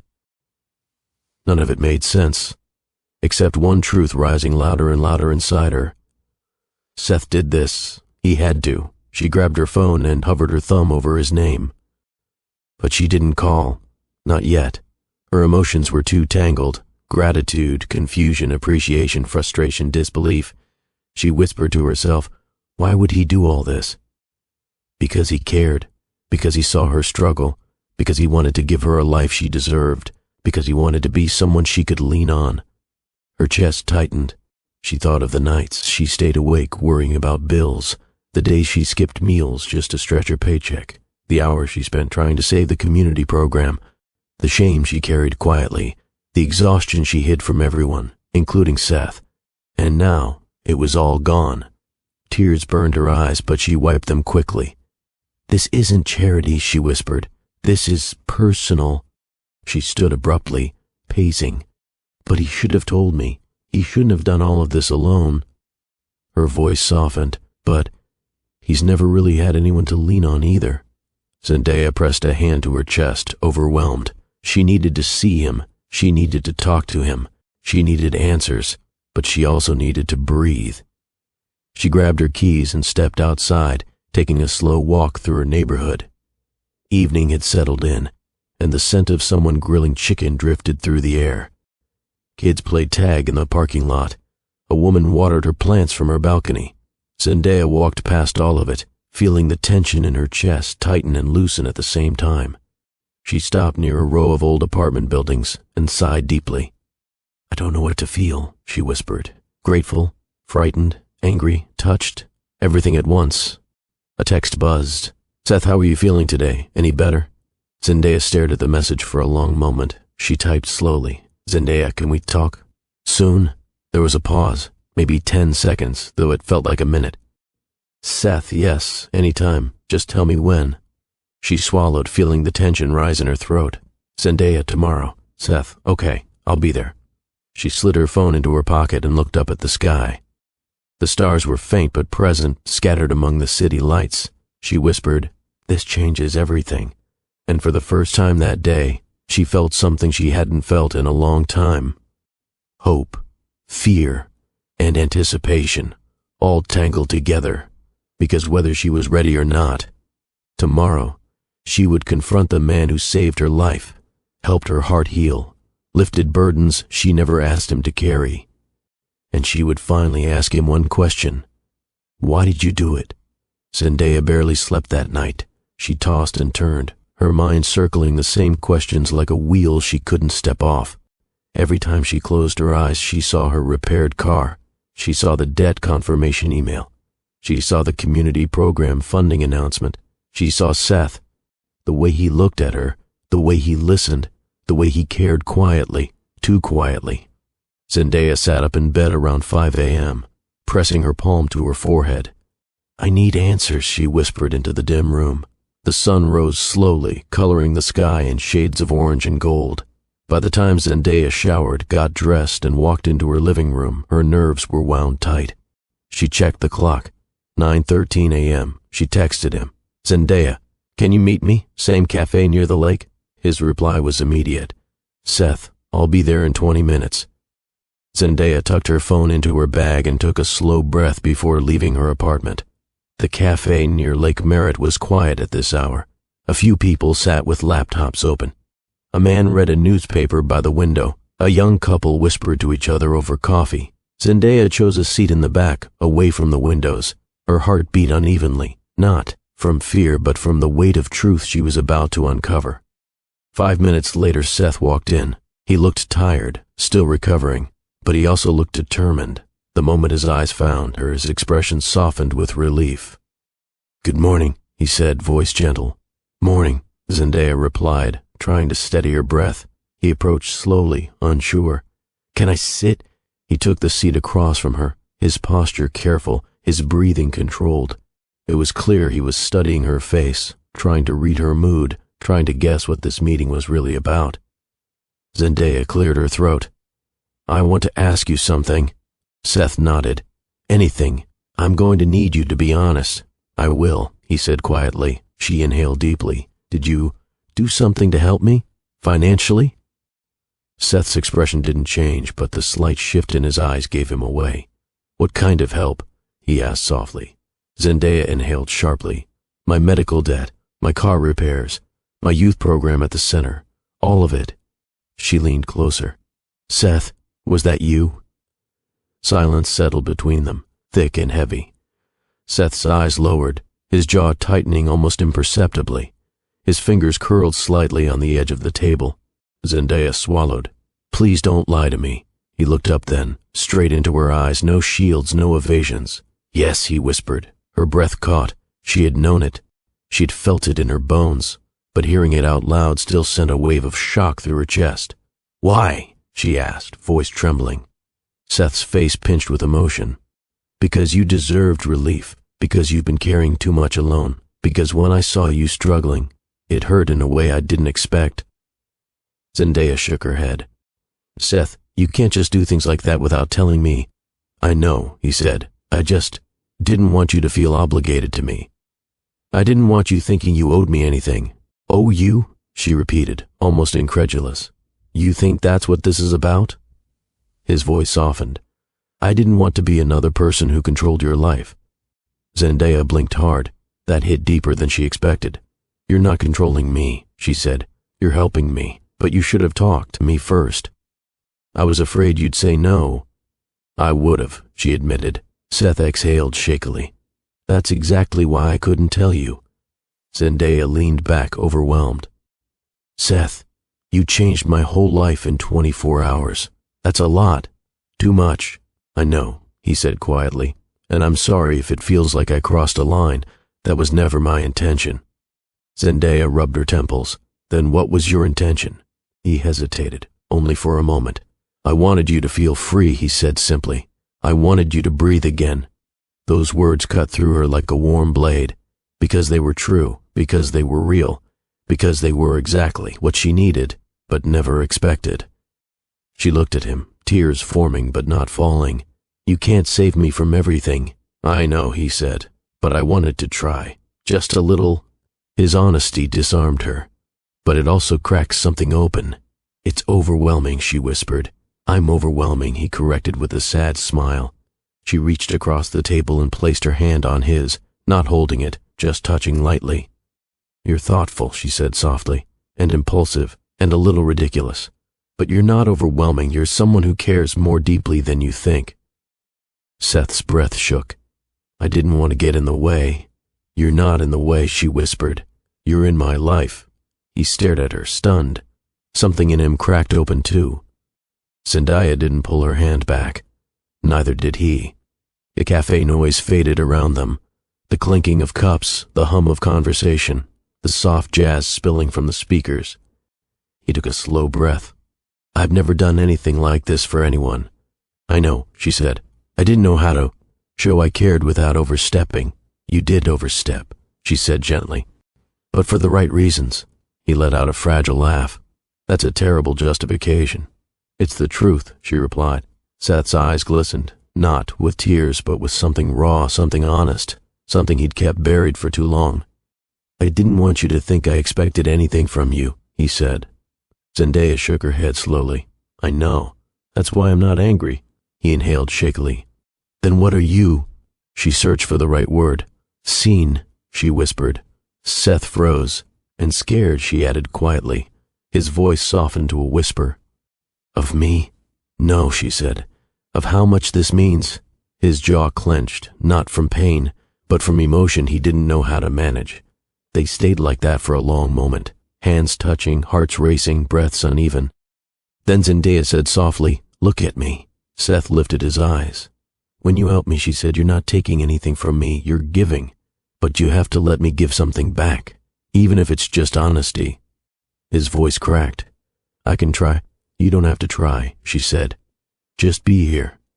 His breath hitched, their eyes held. The air between them shifted. Not romantic, not lustful, not rushed. Intimate, emotionally intimate, deeply intimate. True. Seth looked away for a moment, overwhelmed. I really care about you, he whispered. Zendaya's heart softened. I really care about you too. They weren't confessing love. They weren't rushing anything. They were acknowledging a truth that had been growing quietly between them. A truth they could no longer ignore. Narrator voice tone. Before we continue, if this moment touched you, please take a second to like this video and drop a comment. It helps our channel grow and share more powerful stories like this. And if you're not subscribed yet, hit that button now so you never miss the next chapter of this journey. Zendaya inhaled and sat back slightly, releasing his hand but not breaking the connection between them. I need to ask something, she said softly. Anything? Why me? She whispered. Seth blinked, stunned by the question. She continued, out of everyone, why me? He swallowed hard. Because when I look at you, I see someone who gives the world so much and gets so little in return. And when I realized I had the ability to take some of that weight off your shoulders, I wanted to... Zendaya closed her eyes for a moment, letting the warmth of that truth settle. When she opened them again, she said, okay. Seth frowned slightly. Okay. Okay, she repeated softly. I accept your help. I accept your intentions. I accept your heart. Whatever part of it you're willing to share right now. Seth's lips parted, his breath catching. He said nothing. He only nodded. Slow, careful, deeply moved. Zendaya stood. Walk with me. He rose slowly. Always. They left the cafe together, side by side, both knowing something had shifted, quietly, powerfully, permanently, and for the first time in a long time, Zendaya didn't feel alone. Seth didn't feel hidden. And their futures, once separate, now leaned gently toward each other. The morning felt gentler than usual, almost as if the world was giving Zendaya permission to breathe. After their confrontation at the cafe, something inside her felt lighter. Wary, yes, but open. She woke up with a nervous flutter in her stomach, but it wasn't the kind she feared. It was anticipation, curiosity, a tender unease she hadn't felt in years. Seth texted her just after 9 a.m. Seth, how are you feeling today? Zendaya smiled softly. Zendaya, a little nervous, but good. His response came quickly. Seth, can I see you today? She hesitated only a second. Zendaya, yes. But I want you to meet my people today. My Oakland people. I think it's time. There was a pause then. Tell me where to go. Zendaya stared at the message with warmth. Seth didn't hesitate. He didn't make excuses. He didn't fear discomfort. He stepped forward.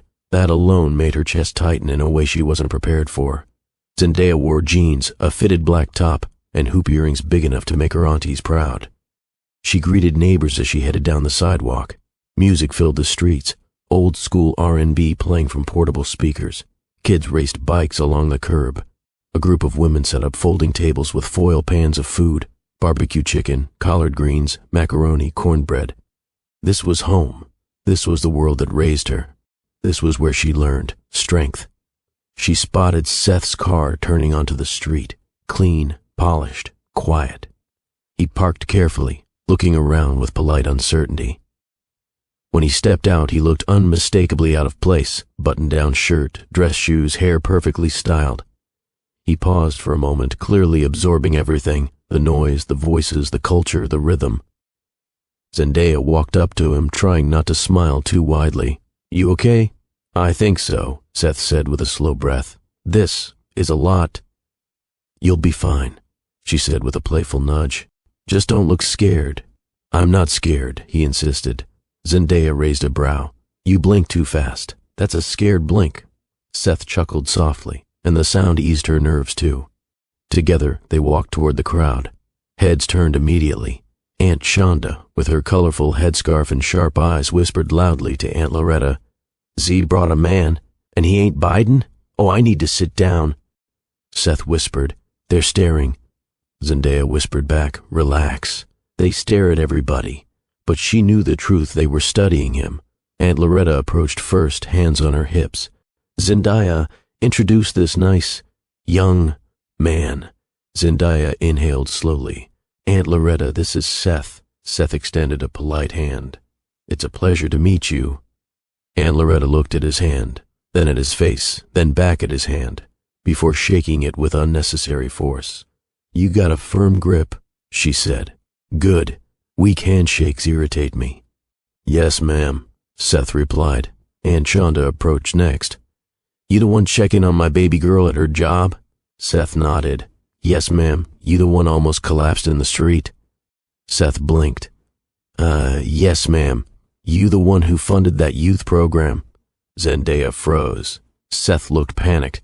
Aunt Shonda held up a hand. Relax. I know anonymous when I see it. I ain't blind. Thank you for that. Seth swallowed. You're welcome. Aunt Shonda squinted. You eat soul food? Seth hesitated. I think so. Oh, we gon' see today, she declared. Come on. She dragged him toward the tables of food. Seth shot Zendaya a desperate look over his shoulder. Zendaya bit her lip to keep from laughing. Aunties loaded Seth's plate with questionable enthusiasm. Collard greens, mac and cheese, cornbread, barbecue chicken, yams, a scoop of potato salad so big it touched the rim. Seth stared at the plate. Is this all for me? Aunt Shonda smirked. You better eat. Don't let it get cold. Zendaya tapped his shoulder. Just try everything. Slowly, Seth lifted a fork of mac and cheese first. Zendaya watched for his reaction. He chewed thoughtfully, then nodded, impressed. This is really good. Oh, he got taste buds, Aunt Loretta announced. The crowd laughed. Seth's shoulders relaxed just a little. He tried a bite of the greens next, eyebrows lifting in pleasant surprise. Zendaya smiled. You're doing great. I feel like I'm being examined, he whispered. You are, she whispered back. The aunties watched him the entire time, waiting to see if he'd complain, flinch, or make a face. But he didn't. Seth took his time, tasting each dish respectfully, asking thoughtful questions about seasoning and preparation. And the moment he complimented the cornbread, Aunt Shonda clutched her chest dramatically. Lord, he got manners and taste. Zendaya, where you find him? Zendaya turned away to hide the blush creeping across her cheeks. After eating, the block shifted into casual music and conversation. Someone turned on a speaker with smooth soul tracks. A group of teenagers showed off dance moves. Older men argued about football stats. Seth looked around, visibly fascinated. You grew up around all this? He asked softly. Every bit of it, Zendaya said warmly. He nodded slowly. It feels alive. Zendaya's gaze softened. That's Oakland. Seth watched a group of old men laughing loudly around a table. People here seem close. We are, Zendaya replied. We argue, we laugh, we hug, we eat. We take care of each other. He swallowed. That must have been nice growing up. Zendaya's smile dimmed slightly. It was. It taught me community. And love, Seth said quietly. She glanced at him. Her breath caught at those words. She didn't respond immediately. Couldn't. Because the sincerity in his voice, simple, honest, vulnerable, hit her deeper than expected. Aunt Loretta returned, arms crossed. All right, Seth, come here. Seth stood with the posture of a man about to face a courtroom. Aunt Loretta scanned him up and down. You quiet, I can see that. But you respectful, you listen. You don't act like you above nobody. Seth nodded slightly. I try not to. You treat my niece good? Yes, ma'am. You gon' keep treating her good? Yes, ma'am. Aunt Loretta nodded. All right, then. You cool. Don't mess it up. Aunt Shonda chimed in. And don't disappear when things get hard. I won't, Seth said. The auntie stepped aside. Zendaya shook her head with an embarrassed smile. Sorry about them. Don't be, he said. I liked it. More than I expected. Zendaya's eyebrows lifted. Really? He nodded. I've never had anything like this. She studied him, absorbing how foreign this world was to him, and yet how much he respected it. For Zendaya, that meant everything. As the sun began to lower, painting the sky in warm shades, Zendaya and Seth walked along the sidewalk bordering the block. Kids were playing basketball nearby. Music still thumped gently. This was a big step for you, Zendaya said. It was a big step for us, he corrected softly. Zendaya glanced at him, her chest tightening. They walked a little farther in silence, the warm breeze brushing against them. Then Seth cleared his throat. Z, Can I ask you something? Zendaya didn't correct him. Yes, Seth swallowed. Would you consider coming to Santa Barbara with me sometime? Zendaya blinked. Santa Barbara? It's where I grew up, he said. It's nothing like Oakland, but it's part of me, and I want you to see that part. Zendaya absorbed his words carefully. Santa Barbara wasn't just a place. Santa Barbara was his past. Santa Barbara was his vulnerability. Santa Barbara was an invitation into pieces of himself he'd never shared. She asked softly, Are you sure? Yes, he said. I've never been more sure. Zendaya paused, searching his eyes. Seth's eyes widened slightly. Okay, as in yes? Yes, she said, smiling. I'll go with you. For the first time all day, Seth's shoulders dropped in relief. His smile, small, controlled, but undeniably happy, told her everything. Zendaya reached for his hand without thinking. He held it carefully, like something precious. As they stood together, the rhythm of Oakland pulsed behind them, blending with the quiet sincerity in Seth's eyes. Two worlds, two histories, two hearts learning each other, slowly, gently, without rushing. And the seeds of something tender, something real, took root deeper than ever before. The next morning came quietly, the kind of quiet that felt intentional, as if the world knew their story, was shifting again, and wanted to give them space. Zendaya was already awake, sitting at the edge of her bed with her hands curled around a warm mug of tea. She kept replaying yesterday in her head, the laughter, the comfort, the way Seth fit into her Oakland world better than she expected, and the way he looked at her when she agreed to visit Santa Barbara with him. There was tenderness in that moment. There was hope. There was something she wasn't ready to name aloud, but she felt it growing inside her like a steady spark. Her phone vibrated. Seth, good morning. Still okay for today? Zendaya smiled softly. She had planned to stop by his place, check on him, maybe sit with him for a while. Zendaya, yes, I'll head over in an hour. His reply came instantly. Seth, I'll be ready. Zendaya got dressed, choosing comfortable jeans and a soft sweater. Her hair fell naturally around her shoulders. She looked at herself in the mirror, noticing something new in her eyes. Strength, peace, maybe even joy. She whispered, You're healing. And this time she believed it. Seth's home was quiet when she arrived. His building was modern, clean, and minimal, just like him. She buzzed at the entrance, and his voice came through the speaker, sounding warm. Come on up. She walked to his door. He opened it before she could knock. He looked tired, but not the kind of tired that frightened her. More like the exhaustion that came from emotional change, not sickness. Morning, Zendaya said gently. Morning. He hesitated, then asked, Can I hug you? Her heart warmed. Yes. He pulled her into a careful embrace, not too tight, not too fragile. Just right. The moment stretched, soft and grounding. Zendaya felt his breath against her shoulder, slow and uneven. When he stepped back, she saw something flicker across his face. Not pain exactly, but something close. You okay? She asked. Yeah, he said. Just a little lightheaded. Zendaya frowned. Did you eat? Not yet.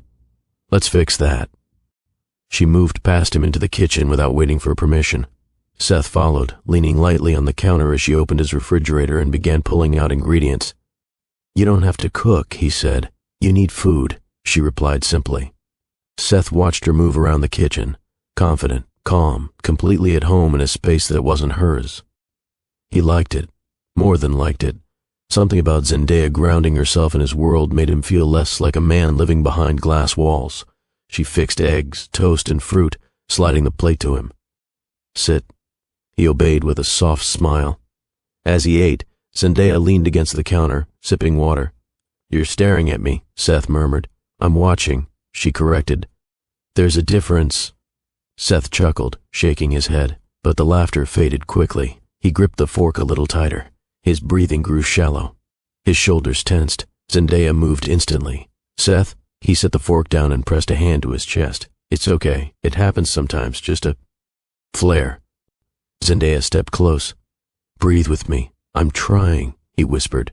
She placed her hand over his, steady, warm anchoring. In through your nose, slow, out through your mouth.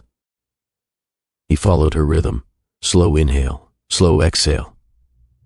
Zendaya kept her hand on his, grounding him. Her voice stayed soft, gentle, steady. Exactly what he needed. "You're okay," she whispered. "You're safe." Seth's breathing gradually steadied. His shoulders lowered. His tension eased. He leaned back, closing his eyes. "I'm sorry," he murmured. Zendaya shook her head. "Don't apologize. You're human." He closed his eyes, overwhelmed by her calm. Most people panicked when he had episodes. Most people grew nervous, unsure. Some walked away altogether. But Zendaya, she became the room's anchor. She became the calm he couldn't find on his own. "Thank you," he whispered. "You don't have to thank me," she replied. "I'm here." Those 3 words hit him deep. He opened his eyes slowly. "You're not scared?" "No," Zendaya said. "I've seen worse. I've felt worse." Seth swallowed thickly. "You're strong." Zendaya sat in the chair beside him. "You're strong too." He let out a breath he'd held for years. "I don't feel strong." "I know," she said, "but strength doesn't always look like what we think it should. Sometimes strength is sitting here, breathing when your body tries to fight you." His eyes glistened, not from pain, but from emotion. Zendaya took his hand again, squeezing lightly. "You don't have to pretend. Around me," he stared at their joined hands. "I'm not used to anyone seeing me like this." "I know," she whispered, "but you can let me." His eyes lifted to hers, vulnerable, open, pleading without words. "You make it feel possible," he said. Zendaya brushed a thumb over the back of his hand. "You don't have to hide anymore." A tear escaped before he could stop it. He wiped it quickly, embarrassed. Zendaya shook her head gently. "You don't have to hide that either." He laughed softly through the tightness in his throat. "You're dangerous, you know that?" Zendaya tilted her head. "How? You make me want things I've been afraid to want." Her chest tightened. "Like what?" "Like someone who stays," he said quietly. Zendaya's breath caught. He continued, voice low and shaking slightly. "I didn't think I'd ever let someone this close. Not with my condition. Not with the way I grew up. Not with the walls I built." Zendaya listened intently. "But you're here," Seth said, "and I don't want to push you away. Not anymore." Zendaya leaned closer. "I'm not going anywhere." He inhaled shakily, absorbing every word. "I want you," he whispered. "In my life. Permanently." Zendaya froze. Not from fear, not from doubt, but from the shocking tenderness of hearing those words from a man who had built his entire world around distance and safety. She placed her hand against his cheek, her voice warm. "We'll get there, one step at a time." Seth leaned into her touch, and for the first time since they met, he let himself believe he could actually have a future. With her. A future where he wasn't hiding. A future where she wasn't hurting. A future where they carried each other. Slowly, carefully, truthfully. His breathing steadied completely. Zendaya exhaled softly, relieved. "You handled that like you've done it 1,000 times," he said. "I've lived through my storms," she replied. "Now I'm learning to be calm in someone else's." Seth brushed his fingers over hers. "You're extraordinary." Zendaya smiled. "I'm present, that's all." "No," he whispered. "You're more." He took her hand fully this time, holding it without shaking. And in that moment, quiet, steady, tender, something clicked inside him. Something new, something real. He wanted this woman in his life. Not for a moment, not for a season, but for a future. For the first time, Seth let himself acknowledge the truth he'd been fighting for weeks. Zendaya wasn't just someone he cared about. She was becoming the center of his life. And he wasn't running from it anymore. Later that afternoon, Zendaya and Seth sat quietly in his living room. He rested against the corner of the couch, still recovering from the morning's flare, while Zendaya sat close enough to feel his warmth, but not crowd him. It wasn't silence between them, it was a rest. Seth finally broke the silence, his voice calm. "Can I ask you something?" Zendaya looked over. "Anything. Do you feel like I overstepped with everything I did?" His words were slow, hesitant, filled with a fear he never verbalized. Zendaya inhaled deeply. "I think you tried to help in the best way you knew how." She paused, searching his eyes. "But now I'm ready to understand why you chose to do all of that for me." Seth's gaze lowered. His fingers tapped lightly against his knee, a nervous habit she recognized now. "It's not an easy answer. I'm not asking for easy," Zendaya said gently. "I'm asking for truth." He nodded slowly. She was patient, waiting. He exhaled. I helped you because you deserve to breathe, and the world hasn't made it easy for you. Zendaya blinked. That wasn't the answer she expected. It was deeper, more vulnerable, more revealing. Seth continued, eyes still down. The first day I saw you, the night you almost got hit, I saw someone fighting to hold herself together while the world kept throwing things at her. Zendaya swallowed, remembering the tears she had tried to hide that night. You didn't know me, she whispered. Why did it matter to you? He lifted his eyes slowly, looking at her like she was the only thing in the room. Because something about you felt familiar, not your story, but your hurt. Zendaya's breath caught. I've lived behind walls my whole life, Seth said quietly. Emotional walls, physical limits, social expectations. People didn't get close to me and I didn't let them. And then you walked into my life without trying to. Zendaya stared, unable to speak. Seth shook his head softly. I wasn't supposed to care about a stranger. I wasn't supposed to worry about whether you were okay at work. I wasn't supposed to check the community center donations list and see you struggling to fund that youth program. Zendaya's eyes widened. You knew about that before? He nodded. I saw you working late one day. I saw how frustrated you were. I didn't want to interfere, but I wanted to do something, anything. Her throat tightened. So when I realized I had the ability to make things easier for you, he said, voice trembling, I did. Not because I felt sorry for you, not because I wanted credit, but because it felt like someone should have cared about you long before I ever showed up. Zendaya's chest squeezed, a slow ache spreading through her ribs. You're not someone people should overlook, Seth whispered. You're the type of person people should protect, support, appreciate. But instead, you were fighting every battle alone. Zendaya's voice cracked. I didn't want anyone to think I was weak. You're the strongest person I've ever met, he said without hesitation. Tears gathered in Zendaya's eyes, but they didn't fall yet. Seth leaned back slightly, breath unsteady. I helped you because you were drowning in responsibilities you didn't deserve, and I knew what drowning felt like. Different reasons, same feeling. Zendaya pressed her fingers to her lips, overwhelmed. And I did it anonymously, Seth added, because I was afraid if you knew, you'd push me away. I didn't want you to feel indebted. I didn't want to be another man who made you feel small. I just wanted you to feel safe, Zendaya finally whispered. Seth. He looked at her again. She moved closer. You didn't make me feel small, she said. You made me feel seen. His breath shook. And I haven't felt seen in a very long time. One tear slipped down her cheek. Seth reached up slowly, carefully, and wiped it with the back of his finger. Their eyes met. Everything in her chest opened. I haven't told you everything either, Zendaya said softly. Seth blinked. What do you mean? She inhaled deeply. I didn't just stay with Biden because I loved him. I stayed because I didn't think anyone else would want me. I didn't think I was enough. Every time he chipped away at my confidence, I believed it. Seth's jaw tightened, not in anger, but in grief for the woman who endured more than she ever should have.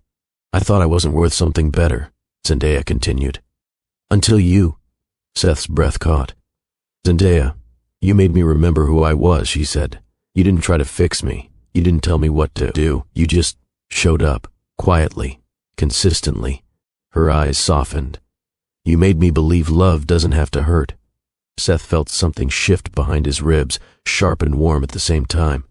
And now, Zendaya whispered, I'm starting to feel something I haven't felt in years. Safe, she said. It was the most intimate confession she had ever given anyone. Seth looked like he wanted to say something back, but before he could, a loud knock slammed against his front door. Zendaya stiffened. Seth frowned. Who? Another knock, this time louder.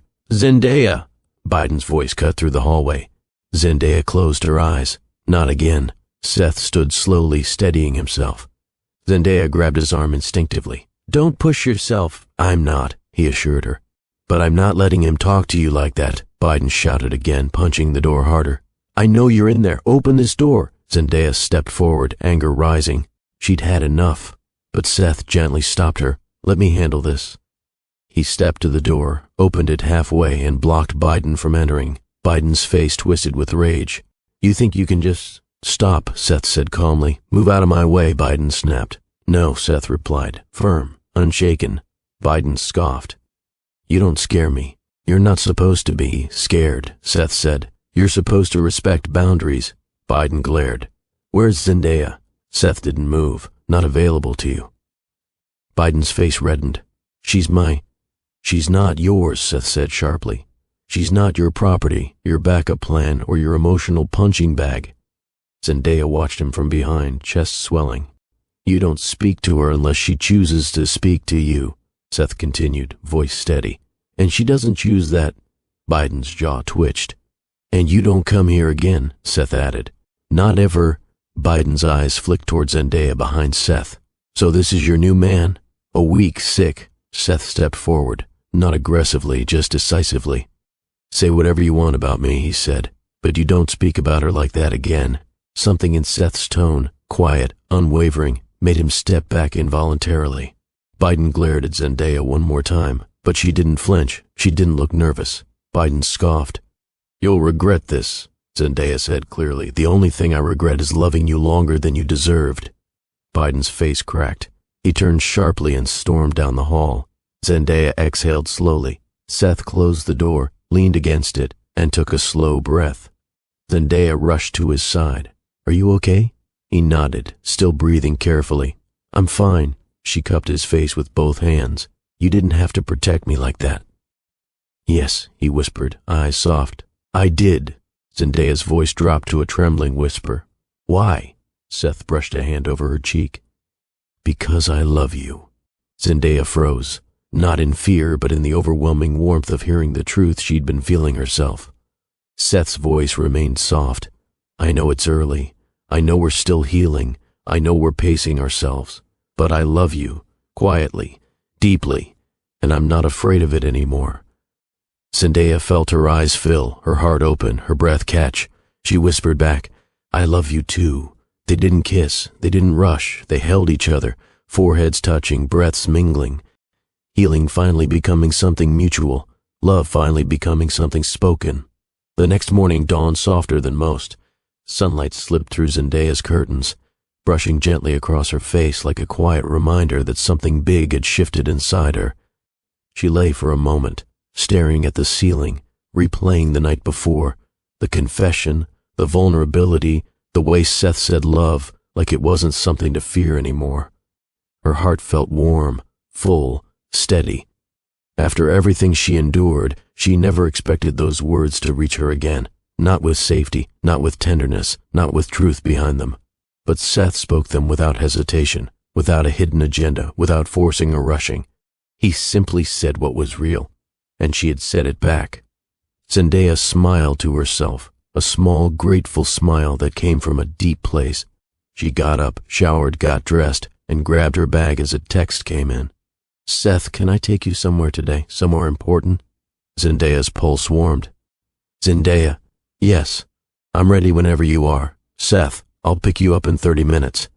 She stood by her window, watching the street below, kids riding scooters, an older man walking his dog, a woman jogging past with headphones in. Life moved normally, but her world had changed, not because of a man, but because she finally chose herself, and someone chose her back in a way that didn't hurt. Seth pulled up exactly on time, dressed casually in a soft gray sweater and jeans. When Zendaya opened the door, he gave her a smile so gentle it made her chest flutter. Ready? He asked. Ready. He opened the passenger door for her. She slid in, noticing the small detail. He adjusted the seat height beforehand, remembering she liked being slightly elevated. As they drove, Seth kept one hand on the wheel and the other resting softly between their seats. After a few minutes, Zendaya placed her hand on his. He looked over briefly, eyes softening. They didn't need to say anything. Their hands said enough. The drive down the coast was filled with peaceful silence and the quiet hum of the car. Zendaya watched the scenery shift, the architecture, the trees, the wide stretches of open road. Seth occasionally glanced her way, checking to make sure she was okay. You brought me to Santa Barbara, Zendaya said softly after a while. Yes, he replied. I wanted to bring you here before, but I didn't feel ready. Now I do. Zendaya turned toward him. Why here? Seth hesitated, not from fear, but from the weight of truth. Because this place shaped me, and I want you to see where I came from. I want you to see all the parts I used to hide. Zendaya felt the sincerity in every word. I want to know everything, she said. Seth smiled faintly. You will. He drove up a winding hill overlooking the ocean. When they reached the top, Zendaya stepped out of the car and inhaled sharply. The view stretched endlessly, waves rolling toward the shore, sunlight flashing across the water, cliffs standing tall and proud. It's beautiful, Zendaya whispered. It's where I used to come when I felt overwhelmed, Seth said softly, when I felt trapped, when my condition flared, or when my family made me feel like I had to hide everything. Zendaya looked at him with even deeper understanding. Seth continued, I never brought anyone here. She touched his arm gently. Why me? He turned toward her fully. Because you're the first person I've ever let see me, the real me. Not the CEO, not the careful man hiding behind calm expressions. Just me. Zendaya's heart swelled. You make me feel safe, he said. Safe enough to be vulnerable. Safe enough to imagine a life that's more than just managing symptoms or living behind walls. Zendaya swallowed softly. Seth, there's more, he said. My condition. It's been stabilizing lately. Not gone, not perfect, but better. I think you had something to do with that. Not medically. Emotionally. Zendaya didn't interrupt. She let him speak. When I'm with you, he said quietly, my body doesn't panic the way it used to. My breathing slows. My anxiety doesn't spike as much. I feel grounded. Zendaya blinked slowly, absorbing every word. You became my calm, Seth whispered, and I want you in my life, not out of fear or dependence, but because I choose you. Zendaya stepped closer, her voice trembling with emotion. Seth, you have been healing me too. I didn't know I could feel safe again. I didn't know I could trust again.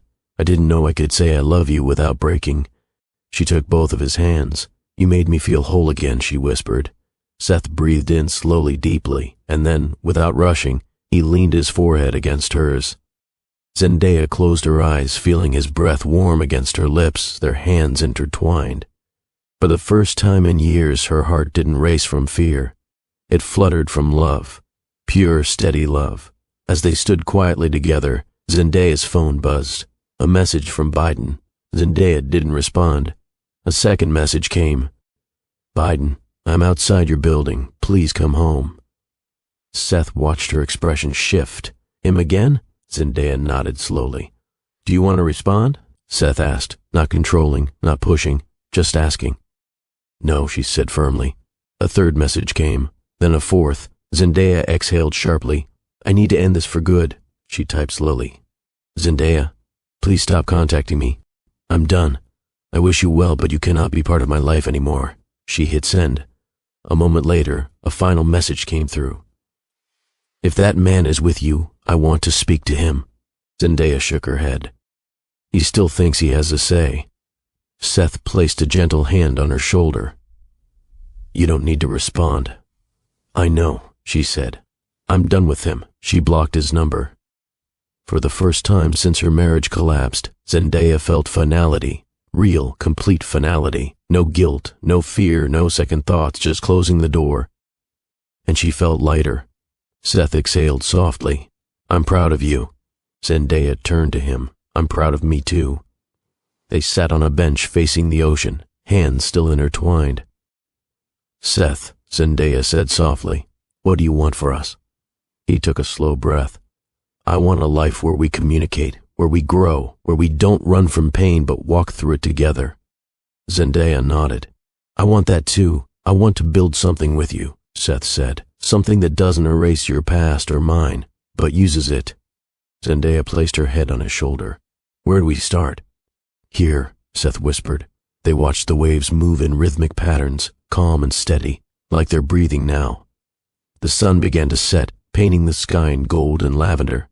Zendaya and Seth walked along the cliff path slowly, not in a rush to go anywhere, simply enjoying the closeness. Zendaya felt joy blooming inside her. Real joy. The kind that wasn't temporary, the kind that wasn't borrowed from fantasy, the kind she built from healing, from truth, from choosing better. And Seth, whose life had been shaped by structure, fear, and emotional caution, felt something equally new. Hope. Not the fragile kind, not the fearful kind, but the grounded kind. As the sky darkened, Seth stopped walking and gently turned Zendaya toward him. He held her hands, looked into her eyes, and whispered, "Whatever comes next, I want to face it with you." Zendaya smiled softly. "Then we'll face it." They stood there quietly, the ocean stretching infinitely behind them. Seth's fingers intertwined, with hers more firmly, not possessively, not desperately, but securely. Zendaya squeezed back. Two people who had survived heartbreak. Two people who had healed in unexpected ways. Two people choosing each other, not out of need, but out of love. Their hands remained intertwined, no longer broken, no longer afraid, no longer strangers, just two souls stepping into a new chapter, crafted from healing, truth, and love.